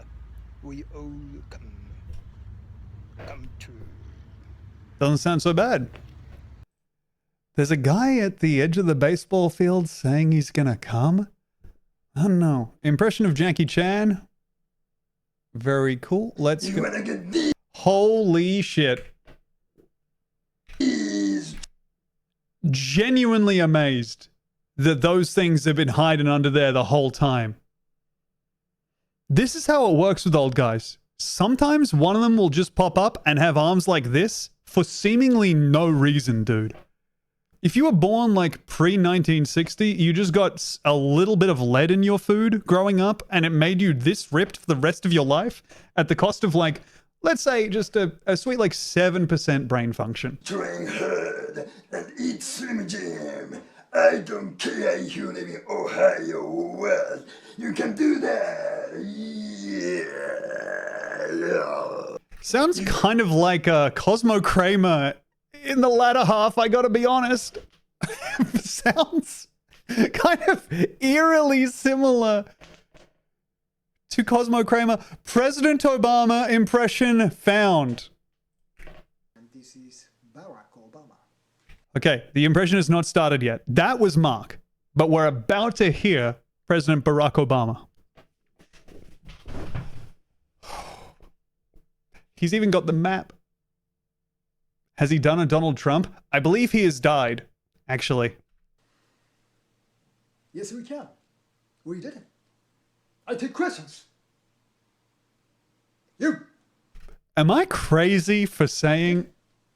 I take questions. Kind of visually. In this moment? Like, if you squint... I don't think that, you know, I'm not saying that the audio is one-to-one Barack Obama, but... You! I could control guns. However, okay. In 2016, I'll be retired. So I don't care. But I promise you, in 5 years... Yes? Maybe Mr. West, he can. Ah. Next. Kind of unlocking a part of Barack Obama that I would never identify as something that you need for the impression. NASCAR race sounds impressions. Okay. And the Echo Man human echo machine. We do have an 8-second long Cosmo Kramer impression, which I'm going to click on here.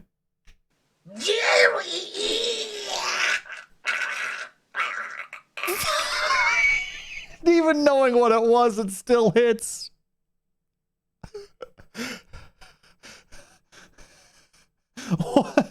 What has he seen that makes him think this is Kramer? Holy shit, and he drops it just like that. Where is he filming this? Is he sitting down or standing up? Do you know what I mean? This is so discombobulating.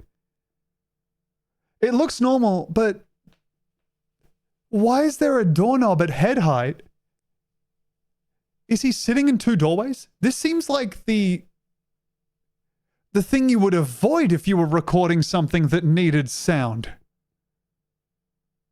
He's crouching in the hallway. I mean, it makes as much sense as the Kramer impression, but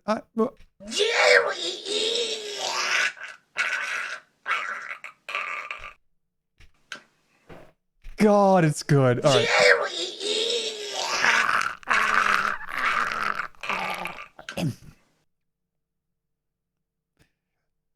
Oh my God.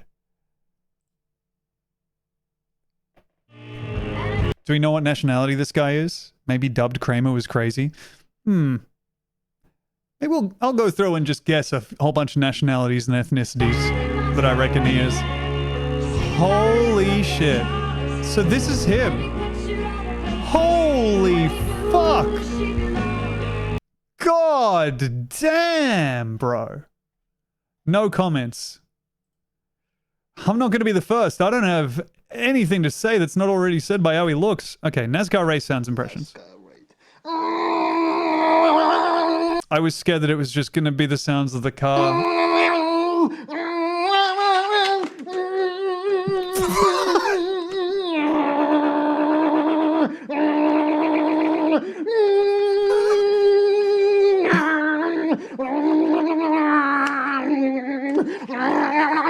And that's what it sounds like if you shake Cosmo Kramer really, really hard. He put it back down! Oh, that's good. All right, Batman versus Superman. Christian Bale has something to say about it. Give me this. Hey there. Hello. I know many people expecting big opening. Batman versus Superman. Sure. And here is Christian Bale. He has a confession to make. I think I made a mistake. Holy fuck. I mean, he's lucked out that this is essentially also the Kramer impression, but he's found the one place it works. Gave up on Batman. Ben Affleck. I don't think he has this voice. Batman is all about voice. If he says something like, Hey Matt, let's make another movie together. Good Will Hunting Part 2 without Robin Williams. Honestly, a pretty good Ben Affleck. Well, we'll see. Thank you for watching. I'll talk to you soon. Goodbye. Thank you, Mark. Oh, brother. Oh, a guy took a budget deck to an armory. And something happened when he did it. Interesting. Okay. Zombie audition, funny or die. God damn. Okay. Impression of Mark Wahlberg, voice only, the fighter, motorcycle sounds manifestation. I'm going to... Oh my god, yeah, this is the kind of bodybuilder body you maintain while doing dips on public benches.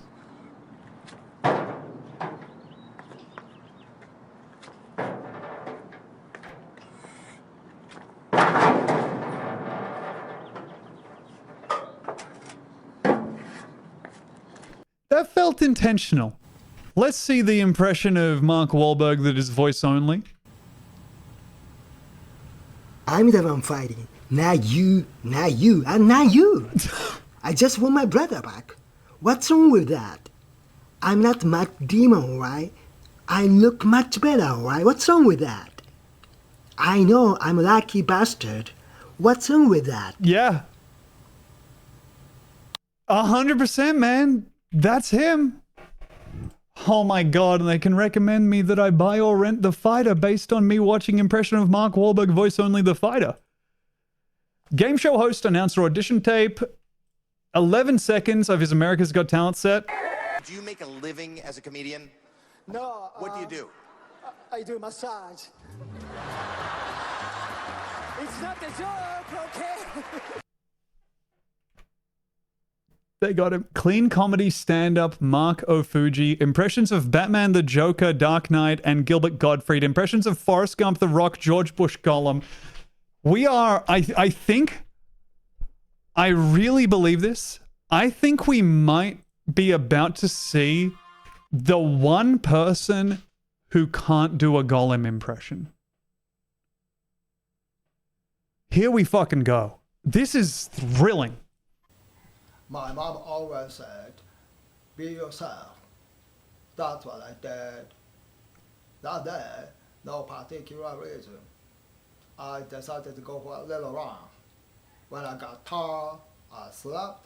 Uh-huh. When I got hungry, I ate. Yep. When I got horny, I released. That's what I did. My mom always says, let it go. He's got just such interesting ends on people. For one thing, he thinks that Forrest Gump just talks like, like the thing that he's associated with Forrest Gump is he wants his mouth to be an O every word that he says. Finally, the Rock has come back. Got milk.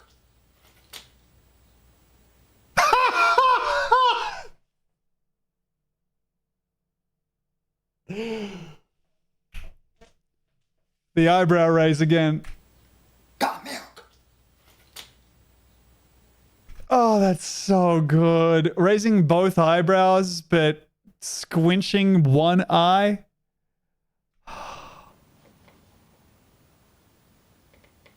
Yeah. That notification was me. Sorry about that. When I was president, I sent lots of soldiers to Iraq, Uh-huh. didn't I? Yes. My bad. We want it. We need it. Must have the precious. I'm listening. Thank you, Mark. Oh. You've heard worse golems? I've maybe heard 2 worse golems. I don't know, man. That's... Marco Fuji is... Okay, let's go. Impressions of Batman, the Joker, Dark Knight, and Gilbert Gottfried. So this is one... This is one we've seen before and 2 we haven't. Is Bush straight into a Walken? His Bush... I mean, the material was great, yeah. I sent a lot of soldiers to Iraq. My bad. Great bit. Why do you want to kill me? Mm-hmm. Oh, I don't want to kill you. If I killed you, there will be no more Batman movies. I went to Japan. At the time, I spoke only Japanese. Toyota Karaoke, Nintendo Wii. Holy fuck! Needle drop! James Gunn directed Mark Genki Marco Fuji's reel? Holy shit! Dude!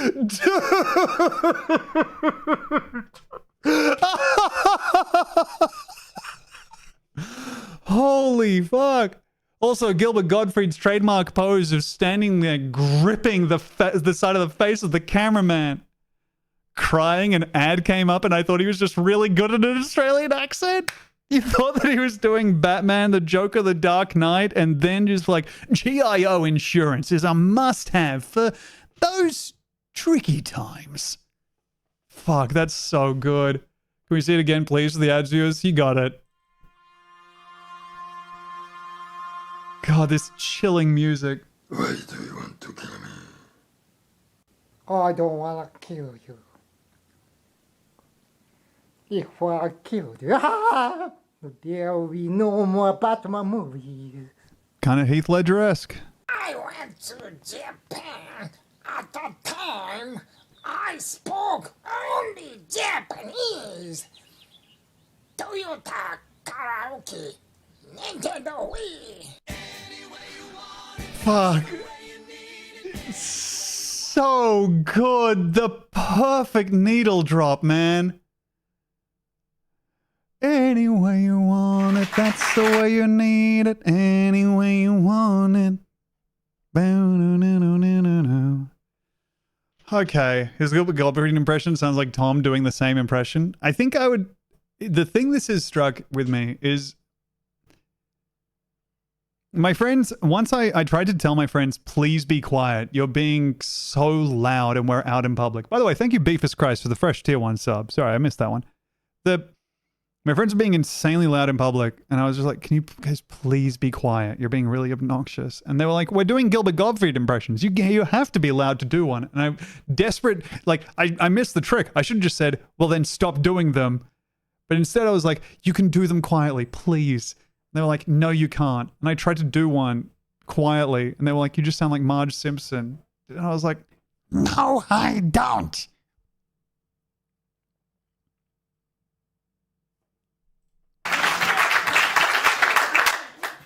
What's up, guys? Good. I'd like to share with you my American dream. That I want to be an adult movie star. Okay. I think that it is so wonderful to get paid to do something that I now pay for. Maybe you... Unbelievable reaction. No idea how that can be working. I also have to say, this audio quality is finally at a point where I cannot keep playing this video. I hate how that sounds so much. Channeling. How to get in the porn industry in spite of a small C and then 3 asterisks. Okay, so that's going to be... Sex Guru tells 4 big secrets how to make women happy, volume 1. All right, and we've scrolled it far enough. We know there's not a volume 2. The Fate stand-up comedy by Marco Fuji. Massage, Marco Fuji, Sean Connery, and Al Pacino. Show me this. G4 Attack of the Show, Marco Fuji with Olivia Munn. Sean Connery make a call to a spa massage and Al Pacino answers. Unable to understand a single sound through this microphone. Gonna have to wind it back 4 seconds. Sean Connery make a call to a spa massage and Al Pacino answers. I am Sean Connery. I want a massage. What type of massage are you looking for? Okay, I took a second, but it is Sean Connery wants a massage, calls up wanting a massage, and Al Pacino answers. Asian women will be nice. What the hell are you talking about?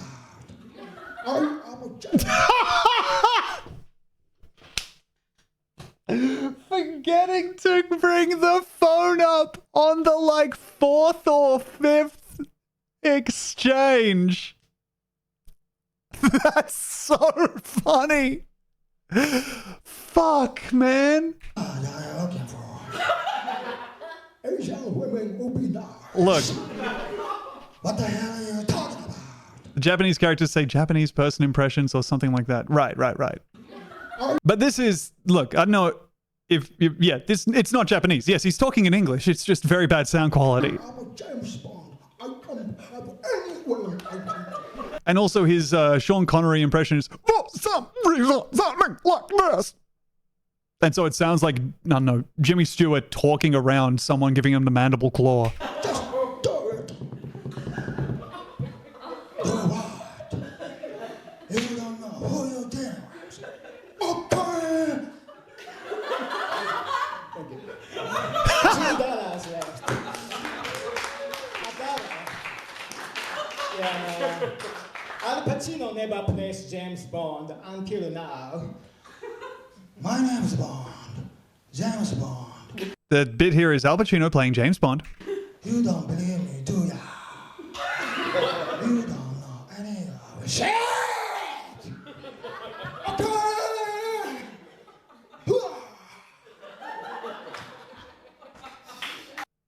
Someone said this is UCB, and I would believe that. It also, I do feel like this is a kind of person you can be and work in like TV in strange ways as long as you live in LA for approximately 3 decades. Oh my god, he auditioned for Last Comic Standing. Very cool. Japanese man teach salsa. Immigrants episode 29, Marco Fuji. Cable guy does salsa dance. It looks a lot like UCB Franklin. Yeah, I mean, look, if you saw this at like an open mic night, you would lose your fucking mind. Like, he would be the best part of the night by far. After like 17 identical white guys in a row getting up and saying, I know what I look like, and it would absolutely hit. He was on Attack of the Show a fair amount. I guarantee you that's insanely racist. Yeah, I was remembering how incredibly racist specifically like this style of games media was back in the day, where it was just like they had a lot of stuff to say about the Japanese on account of PlayStation and Nintendo being based out of there. It's real rough stuff. He is Tom's Mickey and Ricky. I believe the closest I have to a Mickey and Ricky. By the way, let's open up a scene from Scent of a Woman impression of Al Pacino and then 48 Faces of Terror teaser comedy. I feel like my Mickey and Ricky is still gonna be the weasel Pauly Shore, who has uploaded a lot of stuff to his YouTube, and I've only watched some of it. But here, let me... Just for the people who weren't there, I did a stream with the very funny comedian Alice Snedden. And I believe we watched this then. But it's worth seeing. Let me just grab his YouTube account. It's, of course, Pauly Shore. Click over to videos and just get the clip that I'm thinking about.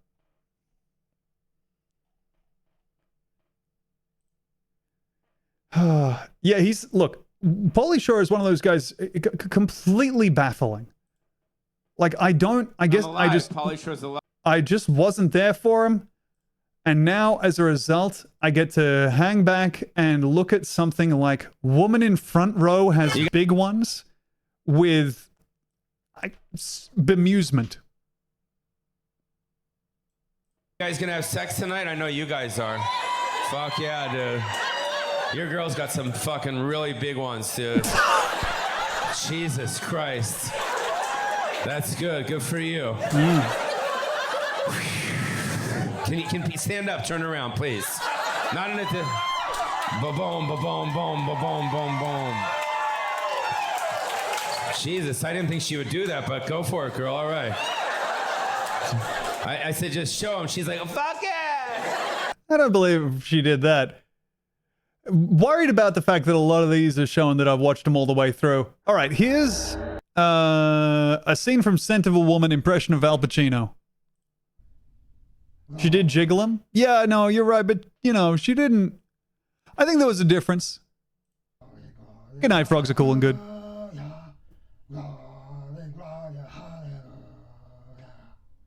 You understand? What I want? What I want here? Get out of here, idiot! This is such a crock of shit! Had to get the hoo-ah in at the end. Also, interesting choice to be as backlit as possible during your little video.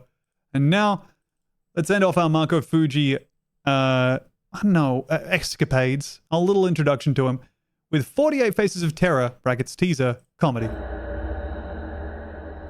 Love Marco Fuji films. Love that it seemingly has a production stinger that has the "You Died" sound from Dark Souls. Based on true events. Every neighborhood has a house. I think this might be the greatest tagline I've ever seen in film.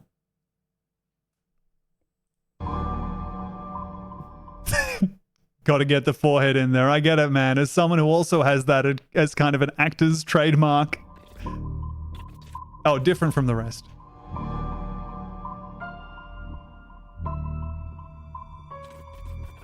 On the scariest night of the year, 6 friends will take a journey and discover the secrets hidden within.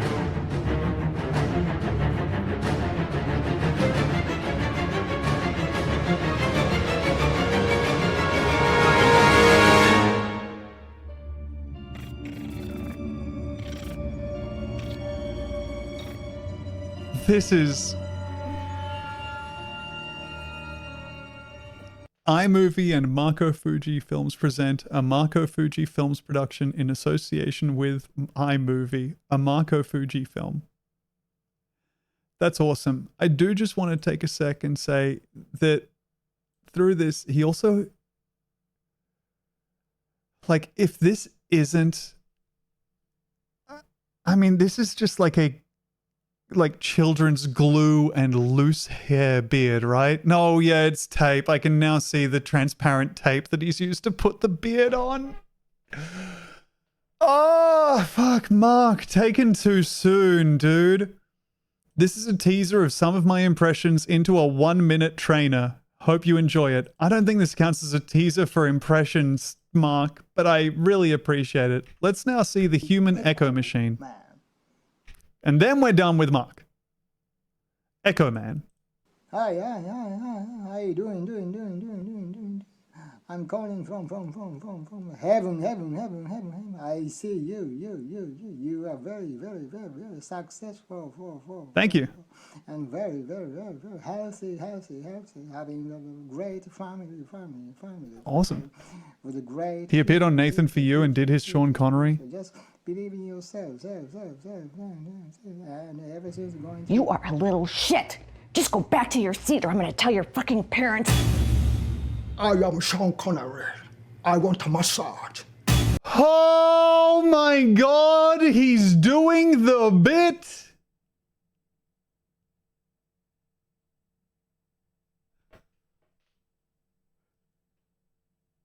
It's so good to see this go from like workshopping it in the comedy club to it on Comedy Central, because you can see him drop the craft. He dropped the mic stand, he dropped the miming that up, the phone up in your ear.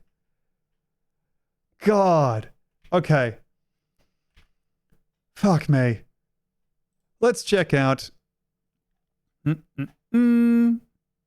This might have gotten taken down. It was a TikTok from rczone.us. Yep, looks like that's taken down, unfortunately.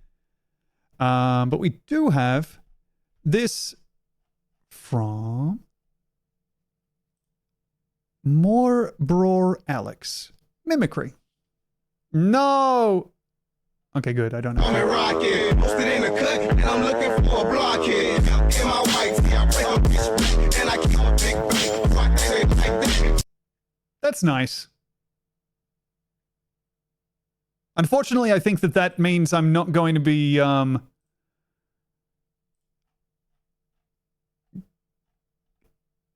clicking on the other ones. Maybe I will click on some of them, but this I've actually watched on my own time. I watch some Jenkem videos sometimes. We took professional pogo stickers to famous NYC skate spots. This fucking rocks, dude.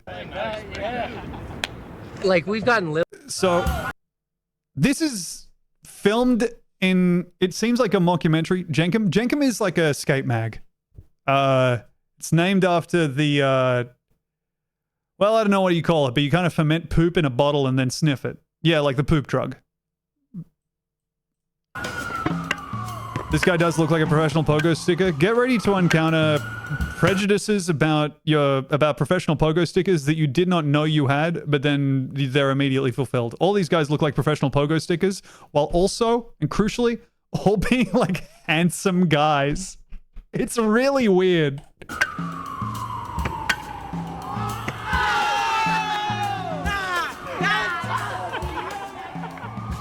It's so fucking crazy. What year was this video? This is like last year. No, this is this year. 2 months ago, dude. All right, this is Dalton. He's one of them. The other stickers, I think they call themselves jumpers. I don't know. Also, this guy looks fucking sick. Love this dress. Love this outfit. The way he dresses, pardon me. They just all get far too high.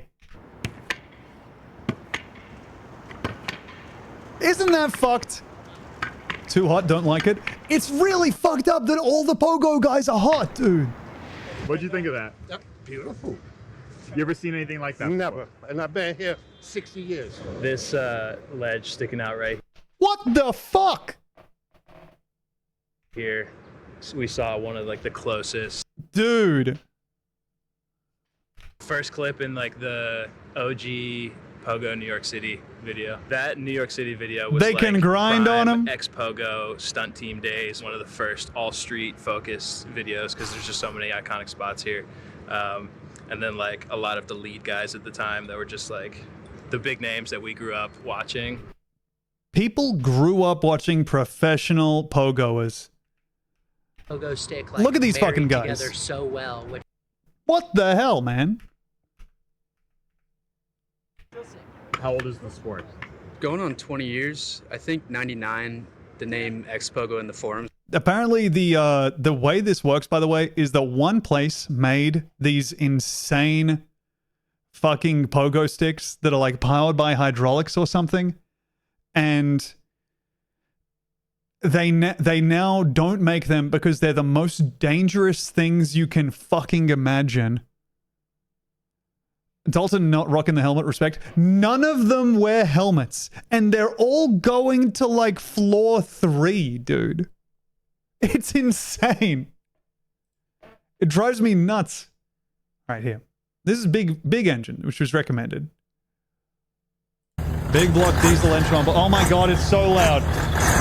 Ah! Okay, one of the things I don't like about Instagram is I have to fucking manage its mixing over in Windows, which of course, I mean, obviously it's easy to do, but it's not.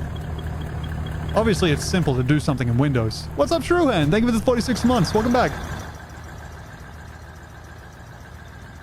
God damn. Boat guys are another fucking guy, man. They're another kind of person to be.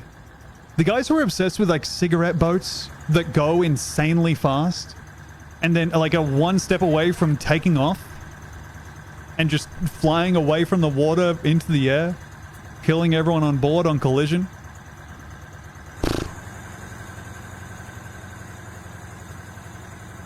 Big boat engine. Superpowered boats are so dangerous. I've been saying this. That's why you won't find me on pretty much any kind of boat.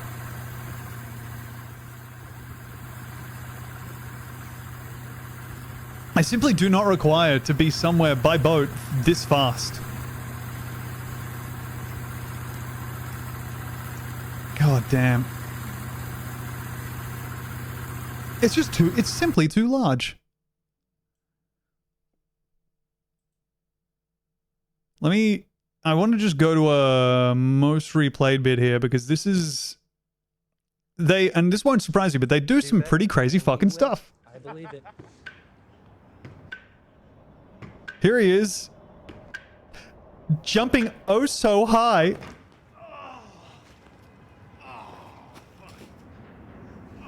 Yeah, man, that hurts. Best case scenario for me, and But a lot of luck. He hotly shirtlessly gets back and does more Pogo after. You know, his actionism is like can forget all of the nuances of it. This is fucked up, right? This is really strange. The nut injuries must be insane. Dude, for real. I think that they talk about that, about how everyone has their first humongous nut injury where it just bounces up and into their nuts and it changes your life for like 2 months. Why don't they Pogo on something soft? Well, they're taking it to the streets, of course. This is just a video of a car going fast. It's just a World Rally Championship stage on board, which is what they call when you just watch from a camera inside it and you see what happens inside there. I simply don't understand how this happens. A mate got testicular cancer from an accidental sack tap. Shock splash. I know someone who had that happen too. But it was from a pig kicking him in the nuts. A pig kicked Jackson Bailey in the nuts and it gave him testicular cancer. And then he had to go get the, chemotherapy for the testicular cancer. And it gave him an incredible amount of nausea. And the only thing that I think they tried to give him the anti-nausea drugs, or it was just the chemotherapy that had this effect where in addition to the nausea, it also... No, yeah, the anti-nausea meds didn't quite work and he was still throwing up. But then in addition to that, he got an extremely rare side effect, which was priapism. And so he was puking into a toilet bowl in the hospital with just a fucking... with a rod. And in a hospital gown, he's pitching a tent. There's no way to look around it. Try starting on a cheaper pogo stick so you know it's you improving and not the go. All right. It's good advice.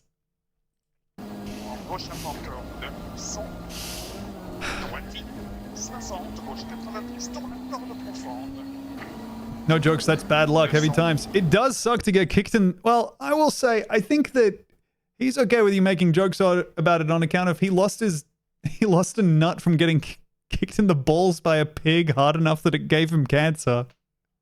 I think and also he got it because he was picking the pig up to escape a bushfire. He was saving the pig's life. He was loading it into the back of a car. Yeah, he was saving the pig. And as he picked it up, it just slammed into his nuts. And just gave him a Bucky the Grappler technique to give him the delayed release deadly strike. This is something I wanted to dip into on here. This is a video titled The Screaming Gibbon.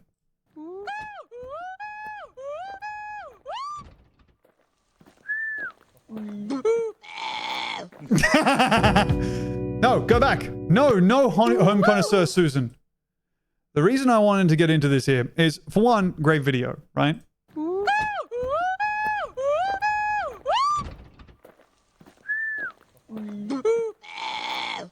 Great. Also, the Screaming Monkey. The description of this is, since 2013, the best creaming monkeys platform on the web. Then a link to an OpenSea and DM for copyrights. The OpenSea here is for Ether Gallo, a visual artist and creative thinker from Italy born in 1997. Applications for shared dreams are now open. See you soon. He's collected 7 NFTs. He's created 3. These are the 3 he's created. A lot of work went into these. And these are the 7 he's collected from the Venus NFT, which, as you can see, are, of course, like everything else, selling for nothing. And he's buying kind of titty fertility NFTs. This one here, look again at that dot. And then, so he's just got the blue dot speech copy and pasted into the description of this NFT, which has a kanji that is not identified in the description because it's all given over to that. No events have happened in the price history. It is being advertised in the Screaming Monkeys YouTube channel, which of course is, as we said, the best Screaming Monkeys platform on the web. Just wanted to look at this channel because it's also uploaded as the Screaming Monkey _official. And the channel banner is also a lot of screaming monkeys. And Monkey Symphony, an incredible compilation of screaming primates and monkeys. The Screaming Monkey Extended, the ultimate monkey scream, a 1-hour loop of primate roars. The Screaming Monkey, the Screaming Baboon, and the Screaming Monkey. I just think this guy is a very these are AI generated titles if I've ever seen them. I don't think so, man. Here is the original The Screaming Monkey. 3 seconds long. Really good stuff. Fantastic. The Mitchells versus the Machines sent me here. Apparently, it was used in the movie The Mitchells versus the Machines or some shit. Maybe it's a reference. It is a dub, yeah. It's not, that's not real. Let's check out if the Screaming Baboon is real.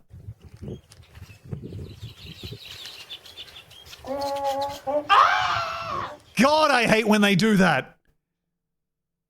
It was actually in that movie. That's really nice. That's good to know. And for Partyman X saying this feels like it's from 2006, it was from, well, it was from 11 years ago. So pretty close. 10 years off, but still. And now here's the Screaming Monkey, which is 7 seconds.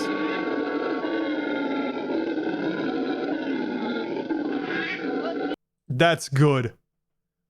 Dizzy delight, hilarious red gibbon spinning in circles and acting crazy.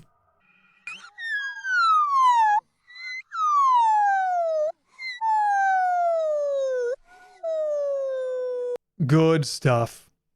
Just really interesting to see this guy still uploading intermittently to his monkey platform, but also seemingly trying to follow some of the YouTube like strats where, okay, so this one he's highlighted with hashtag the Mitchells versus the Machines.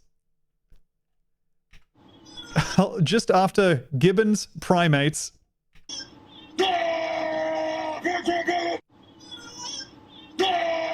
This is just a 1 hour loop of the first Screaming Monkey. God, I can't look at any more Dominoa. Anyways, I just thought that was interesting. I wanted to introduce you all to the idea of this guy being a person who exists in the world, the owner of the Screaming Monkeys. Now here we have several men dancing in a very cool way.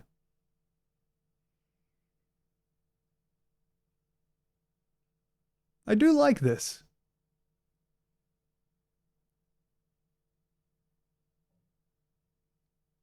They're going crazy with it.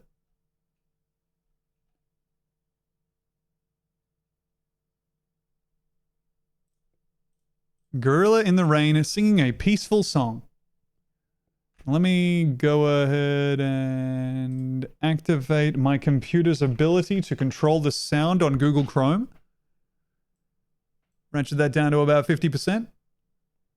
God damn it, I clicked on the same one again.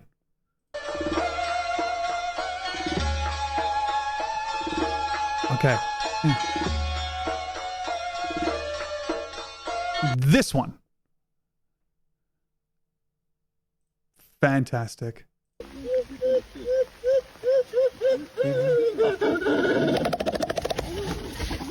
God, they're so cool.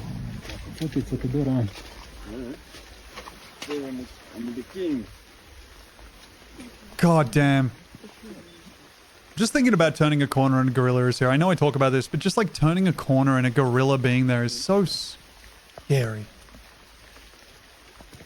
The idea that these guys actually exist out in the world and you could just run into one out on a walk. Maybe the nicest beings that's ever existed is a baby gorilla. The scariest thing that's ever existed, grown gorilla. Especially because if I see them, it's gonna be impossible not to smile, and that'll give him reason to tear me limb from limb.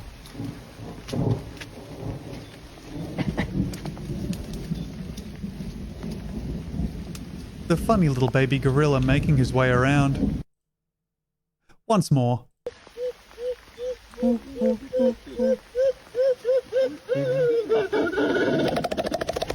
That's such a good series of hits, man.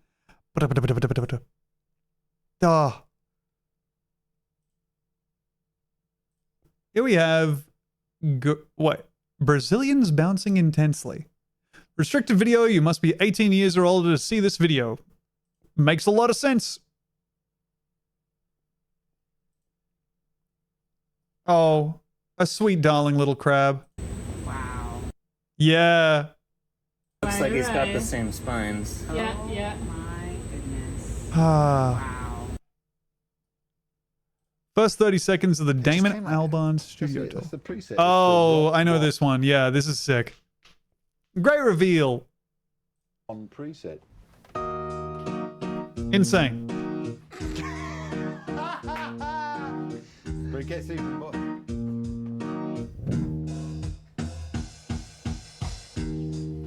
Wholesale. That's it. Wholesale. Yeah. Wholesale. Clint Eastwood is just 2 buttons, man. It rocks. Finally. Someone let me out of my cage. That's Yeah. fucking. It's so sick. It rocks. The Gorillaz. The first album I ever bought with my own money. Well, my own money. My parents' money that I asked them to give to me so I could experiment with having taste. And genuinely, the first 2 albums that I bought were the Gorillaz, self-titled, or Gorillaz, whatever that album was, Demon Days. No, Demon Days is a follow-up. Fuck. Gorillaz, self-titled, and Daft Punk's Discovery. And genuinely, since then, my music taste just took an immediate curve down as I got into Linkin Park and Blink-182. Stank. Stank very much. Go. All right. I believe I will be clicking on Elvis Tribute Artist Spectacular. Holy God. What a way to start. Oh no, I know. I got you, Nidron91. I figured as much. I just figured I would, I didn't want to log on to Instagram on this for some reason. Now, if you'll excuse me, it's time to watch a video about the letter E. Oh, fuck. It's about Elvis.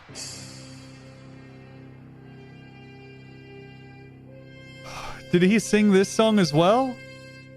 Oh. Whoa, whoa, whoa. Whoa.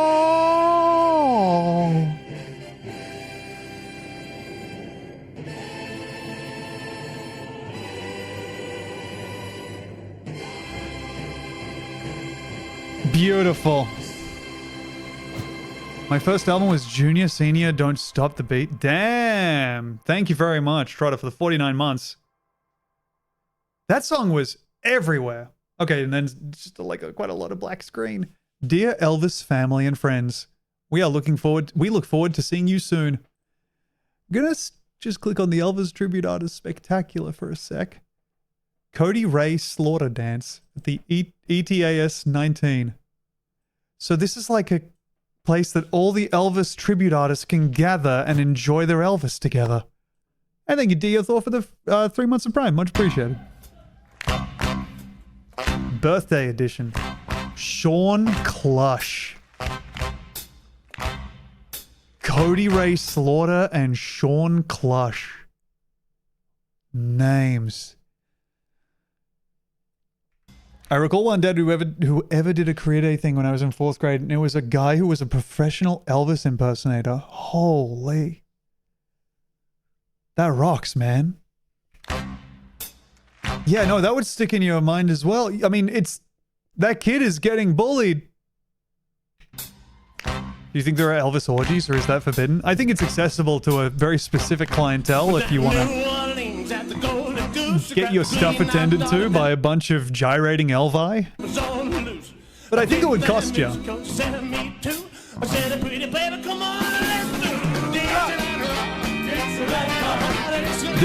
This is called Cody Ray Slaughter Dance. So the point of this is us seeing him dancing around, I think.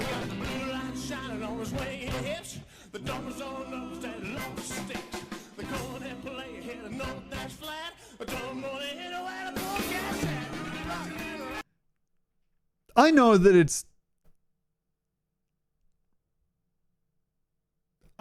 weird. I know that this happens a lot to them, but like this does look kind of like a cunty DBJ. Right?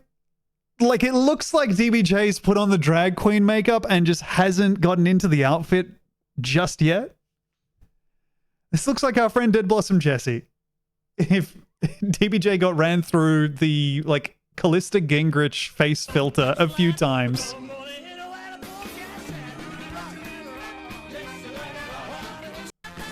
Okay, so this is the dance. This is the most sexual thing that people could imagine in the 20s. Running over to the side of the stage and clicking at your visible bulge. 20s? It was the 50s?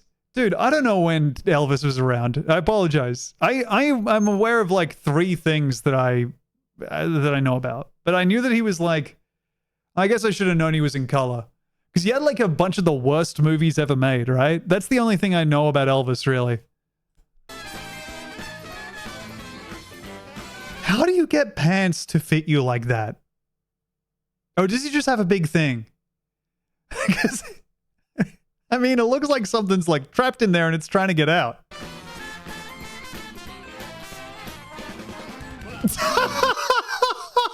Dude, you gotta get that shit seen to. Oh, man. Oh, I think he's just fully erect during this. You know what? You may well be right.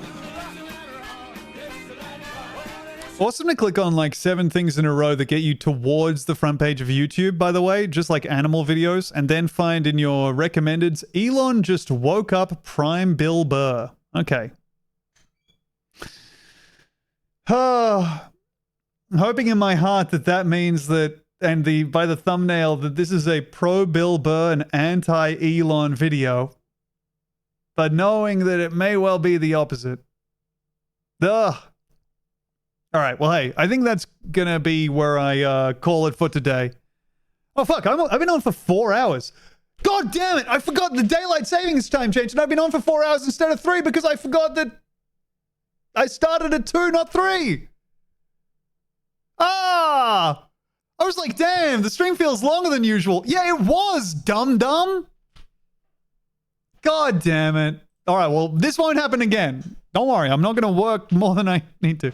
Your thoughts on the bizarre monetization? It kind of sucks, man. I think it sucks. I think they should make a queue where you don't queue against the DLC items. It's fucking weird. But I feel good. I feel glad to have streamed. Glad to be back with you all.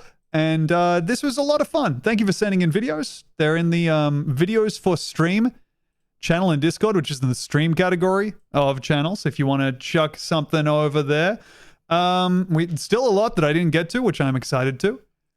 And I will see you all later. In 2 days, I'll be over here playing Peggle. Bye-bye. We have a good time. Bam, Kramer! Jerry.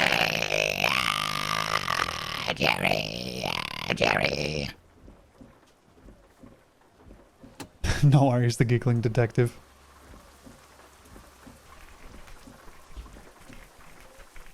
All right, raiding everybody over to our old buddy Big Hal Dotty, who is, of course, doing the game show stream. The song is called Big Box Truck. We adore Big Hal. Hell, I know you will. Bye-bye. I don't date. I don't fuck. I just drive my big box truck. Don't need love. It's extra load. I just need the open road. I go to bars, but it's no use.